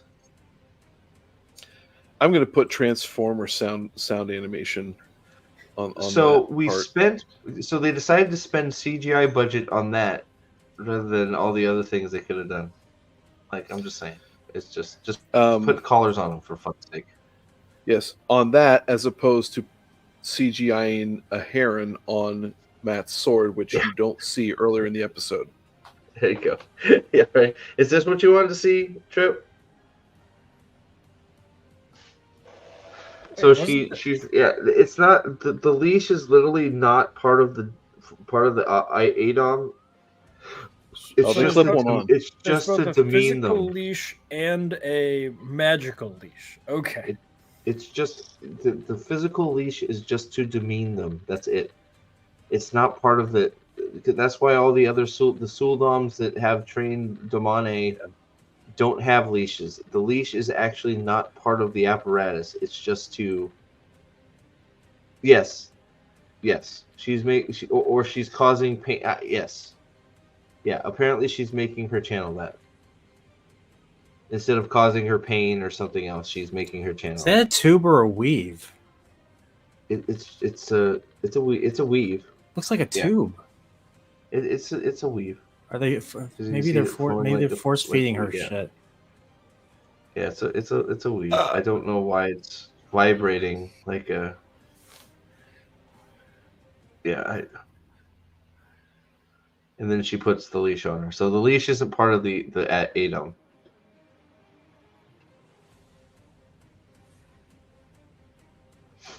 So who is channeling that? Well, technically, it should be Egwene. But she's not. She wouldn't do that. So this again, lore breaking type stuff. I mean, they didn't have the whole part where they should have been trying to break her and force her to channel, and Egwene says, "No, I'm not fucking channeling." And then she goes, "Okay, I'm gonna make you puke," and then she pukes, or make her, no, we just had to go straight to channeling. Yep. Like she can't force her to channel; she forces pain on them to channel. Right? I mean, it's like, and they can control. Right? It's just they don't understand what they are. Yeah. Well, it's just like the fact that you can sit there and program your Damane to sit there and say, if you have a bad thought against me, then you're not going to be able to breathe for the next minute and a half. Yeah. Well, you gotta also remember, in this story, fucking Nynaeve is accepted as she hasn't channeled for 5 months in the tower. She channeled once, and they put her through the accepted trial, and she's now accepted, even though she still doesn't channel in the tower and hasn't learned shit. So yeah, who cares? Main characters do things because main characters. All right, now we get to the best part. We get to Lanfear and Rand of Mars. My favorite part of the show. I love that he just fucking lays down in a suit like he's fucking Christian Bale in American Psycho. And as we all called it, all of us, we're in dreamland. We are on Lanfear and Rand of Mars. Officially has happened. There you go, Elena. If you're out there still, there it is, Mars. Life and then on she's Mars. sitting on Like, what the fuck? Is she the King of Mars, like in freaking Adventure Time? Dude, that outfit is fucked Like, up. what is Oh, she you guys fucking are wearing? talking about Adventure Time? I thought you were talking about John Carter of Mars. I thought you guys Well, were that cool. too. No. Well, there's John Carter of Mars too. But it just made me think because she's sitting on a throne on Mars. You know, the King of Mars in Adventure Time, right? That just made me think of No, that. I've never seen that show. Oh. Well, John Carter of Mars works too. Okay, relax. Where are the green guys that are gonna come fighting? I am fascinated by what Moraine's plan was here. Like, what if she just said, "No, I'm going to off you"? Like, Mars, we did it, Elena. We made it. Now all we need is werewolves, and the show is a 10. Let's get Perry Werewolf, and we made it. I love it. Let's do it. Chris Like, F has what? a phenomenal comment here. Oh, sorry. Go ahead. Like, Everybody's clicking it. Guys, stop clicking. Cats in a bag in the river have a better chance of talking to whales than Rand does of learning anything. Elon is proud. We've made it. We made it to Mars. so actually, that Yes, she is wearing a dominatrix outfit, Mahalaner. Absolutely, 100%. but Chris brings up a really good point. They're sitting there in Carrion.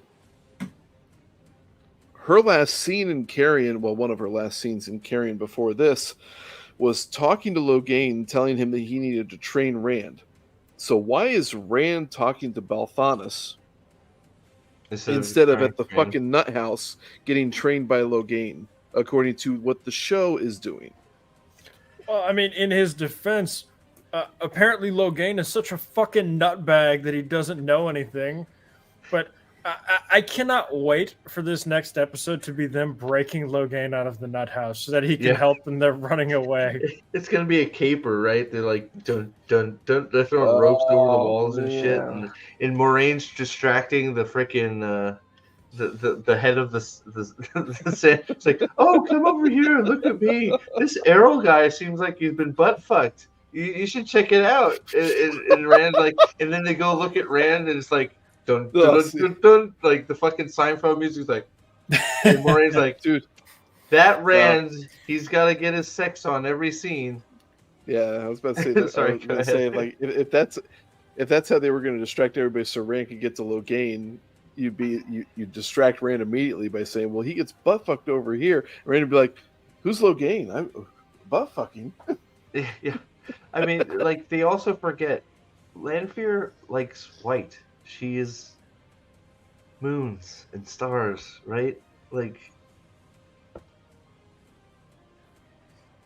no. Instead, we're a dominatrix who is just sitting, like she was like. So how does like what is she wearing? She's wearing the negative version of Swan Sanche's outfit next episode. Holy shit! That's you're right. That's right. Oh my god, it is. I fucking love how they sat down and they said, okay, what do you want them to wear? And Rafe just said, the Kentucky Derby, but evil. I don't get it. One of the things about going to the Kentucky Derby is that all of the women wear like very showy and puffy dresses and hats. And the hats at the Kentucky Derby are a big deal. Oh my god, dude. That oof. Like, and by the way, it's like they stopped for like there was like you could tell in some of the prior episodes they were doing a lot of work to make her look really pretty. They just stopped. Oh yeah, these two Teleran Riyadh scenes. No, the effort is not there. No, I'm not saying she's not a good-looking woman, but just like they put some extra effort when she was Celine. Now that she's Lanfear, they're like, nah, it's okay. Yeah, just dark eye makeup, all that shit. Yeah. Now, looking at this picture right here, Let's talk about lighting. Does it actually look like she's there? No. This No, is no. not natural lighting on her at all. You know, and if you wanted to say that, what I would have preferred they'd have done is make Teleran Riyadh like one color, like make it like a blue Monochromatic. filter over it or something like that, or just do anything to make it look differently. Because this isn't working. If you have never read these books, you have to be so confused about everything that happened in Teleran Riyadh up to this episode. And even this episode's explanation is less than inspiring. Well, so here, explain. Now I know who cares about rules, but doesn't she? She has to be asleep, right? Well, apparently, not only does she not have to be asleep, she is somehow able to tell know when he's asleep. Well, not only that, she's able to tell what is going on outside Ishi's dream because she knows Ishi's about to be woken up. So not only would she know, so she would know what's going on outside Rand's dream. She knows Moraine is over there sitting in the fucking cuck chair watching Rand sleep. Like, yeah. So basically what they've done is they have bought the idea. The show is presenting the idea as Lanfear is the absolute ruler of Teleran Riyadh. Yes. And the books clearly indicate that that she thinks she is. But she's not. She's not even the most powerful. And the show's just like, oh, no, we're going to do that because that works out for us being better somehow. Yep. You know that... okay. So actually, now that I'm thinking about this, they cut Mogideon. Because they said Semirog, Grendel, and the boys. They said Mogideon and they Grendel. do. They cut Semirog. They cut Semirog, okay. Yeah. So then... Yeah, isn't Mogideon supposed to be the master? Mogideon is the spider. She's the best in Tar. Lanfear likes to think she is, but Mogideon is the best in Tar. So I haven't met. So it's one of those, but she's a coward. So I mean, that's the difference. Is Lanfear's not a coward. Mogideon is. So like Mogideon would never say, "Bitch." Yeah. You ain't the best. So Aldan, I think the comment that I would make there is I don't think Mogideon gives a shit about wolves. Yeah. So maybe that has something to do with it. She's too busy manipulating things from the shadows. So, like, what does she give a shit about wolves for? Upendra, respectfully disagree. Look at the leggings she's got on are quite something. Yeah, let me see. I think I can get back to it. Let me see if I can now we gotta get there. Yeah, now that you said that, I gotta get a shot of the leggings. I swear to God, dude, what the fuck are we doing? There it is. What the fuck? Is that? I don't think there's. So how are Sue and Sanche's boots? If this is the polar opposite. Now with that headpiece, I mean that's their version of doing a nod to the fact that she likes the moon. Oh, I was thinking it was devil horns. Yeah, put her in white. Just put her in fucking white. Why is she sitting on a fucking stone chair with a stupid wheel? Like well, she's got a wheel behind her too. And the fact that you have stairs that are concave like that's the dumbest fucking thing. I would twist so many ankles trying to get up into that seat. What the fuck? And you wouldn't be wearing fucking 6-inch stripper heels. Why is this where she chose to take him into Tar, by the way? Mars on a wheel.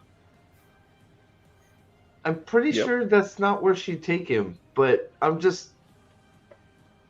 It's... Oh, God. It's bad.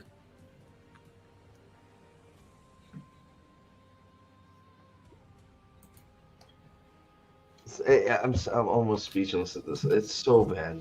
And Okay, gentlemen, I'm falling asleep. I gotta. Yeah, man, we're bounce. gonna finish up here in a minute. But thanks, man. Thanks, buddy. It's getting late, so thanks for hanging out, dude. Thanks. Yep. Take care, brother. Good night. Night. See you, man. Yeah, so I'm gonna take this down anyways. Man, I don't know. I don't know. I'm gonna have to go through this again and figure out what the fuck I saw. Yeah. I know I told you guys I wasn't gonna be watching this again before I do my review. I fucking got to. No, there will be no portal stones. That was the last. This was the last thing. We weren't sure whether it was sort of tar or portal stone type deal. Portal stone. I think this just gets rid of portal stones for sure. Mm-hmm. Disagree. I hope think we that's need not to the do Shadow something Blade. in season 7 or episode 6 or 7. Probably episode 7 Portal stones? Nah, we'll do flashbacks and or flicker. What? I don't know. Do you think? I don't know. I still don't. I mean, we'll see. I don't think so. Is there an episode? I didn't think they released an episode. There was one. Was there? Okay. Yep. Yeah, it was at the very end, and it was Egwene getting beat up and getting angry. Yes. So there you go. There's your episode. Yep. I also have the fight scene. If anybody wants to watch Avienda. Oh God, yeah, we can do that. I'm gonna have to go to the bathroom again. Oh my God, my bladder. Go do that, man. While he's bringing it up. Hold on, let me bring up the. I want to bring up the episode 6 preview if I can. Oh, here it is. Is this it? Hold on. Pause. Let me pause. Stupid fucking player. Yes, it is. All right. I think only show shills would fucking disagree with you and say it's a great player. All right, here we go. Ivron, wait. Yes, Ivan and Maxim thinks Land is a dark friend. What? Mm-hmm. Yes. What? Because they found that note in his bag.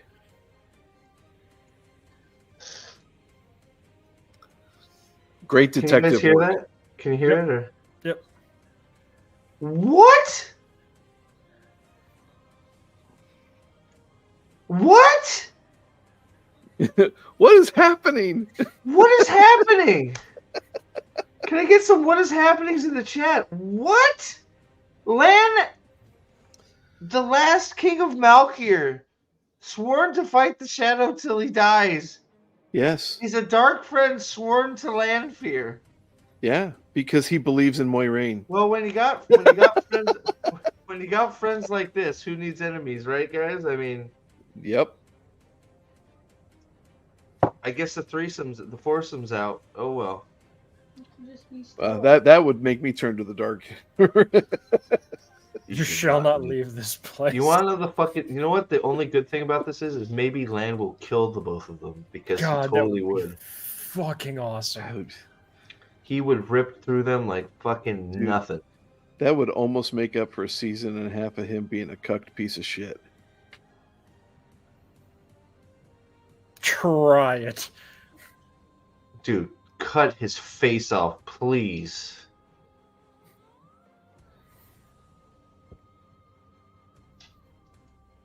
Wait, why does Egwene have a ring? Or why does she have? Why does they have the empty rings? Why does Elaine have a ring? She shouldn't have a ring. She's a novice. Nope. Well, that's okay. Novices got empty rings. It doesn't matter. No, only the accepted have empty rings. Yeah. Leandrin last episode was Morning Nynaeve and told Matt that they lost a sister when Nynaeve didn't come out of there. Oh, those must be rings from other sisters who've been captured. Oh God. Oh, so they got to go home and melt those. What the fuck was that? She's powering him up. Why are we doing it? What is this? You can do it. The fuck are we doing? It's pain time. It's game time.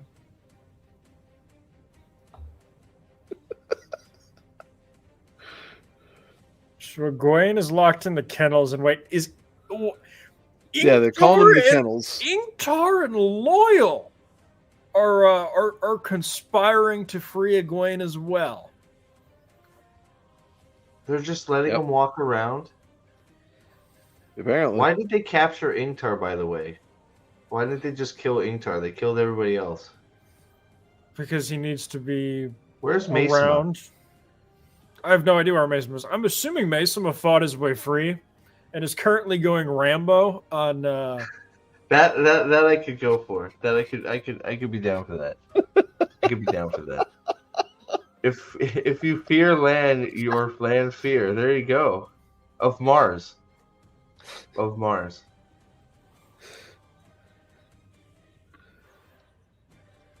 Oh, I cannot wait to watch Egwene beat the shit out of this woman with the thing on. They're just going to be like, yes, Egwene is so willing to suffer pain that she will take 2-to-1 damage to punch this woman repeatedly and beat her ass. What is this episode called? Fuck off. I don't know. It's gonna, the whole episode is gonna be her, isn't it? Fighting off the Suldam, and we're gonna do Ocean's 11, fucking Loyal and Ingtar. I also think we're going to get quite a bit of so episode 6 is Eyes Without Pity. So I also think we're going to get quite a bit of Kyrian politics. Yeah. Yep. Yeah. Rand is going to be busy Baron setting and napkins Leandra at the wedding table. Baron and Leandra going, oh, you're a dark friend. No, I'm not. We're in the White Tower. We're sisters. No. I'm so smart. You're so smart.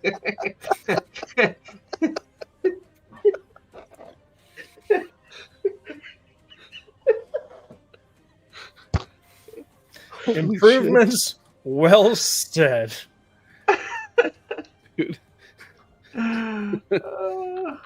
Why is more improvements? Welcome. Why is Moraine even in the story anymore? Without the one power, she's an old ass lady who is hated by everyone she has ever known. She has no pull whatsoever, and she just kills people.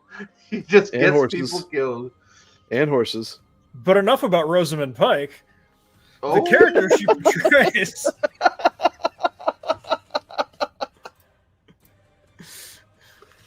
Oh God! Excellent call out. Oh boy, here we go. Yeah, What? no, Is she is beating the shit literally out of her? punching it, taking 2-to-1 damage. Yep. Is she really? What an Yep. idiot! I'm so fucking strong. I beat Brokeback Fever all by myself. Why would Loyal know that? He's hung out with her for like a fucking day. Right.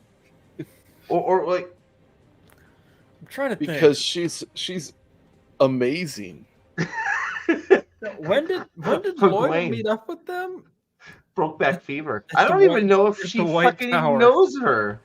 They talk. Do they even talk when they're in the waves? That's the only time they're together. Or in Aldara. But they don't talk. I don't believe Egwene and Loyal have had an on-screen conversation. They haven't. So she's a strong bitch. If anybody can do it, it's her. It's like, why would you know that?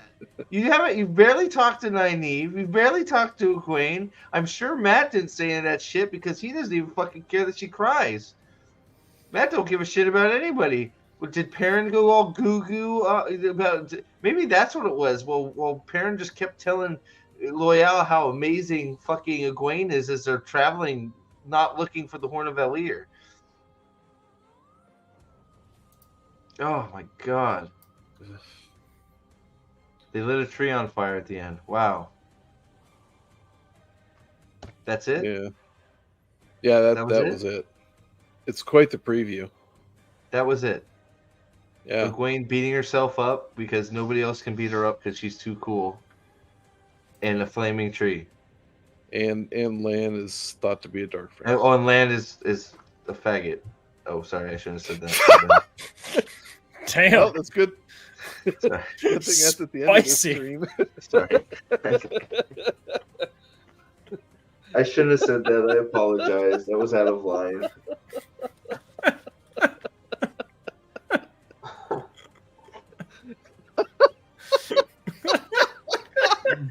What if that's why they want to fight him? Because they said, "Why don't you sleep with us?" He's like, "Nah." He's like, "Nah, I don't want to." It's like, "Well, you must be dedicated to land fear, because you won't." Right. 'Cause you won't bone.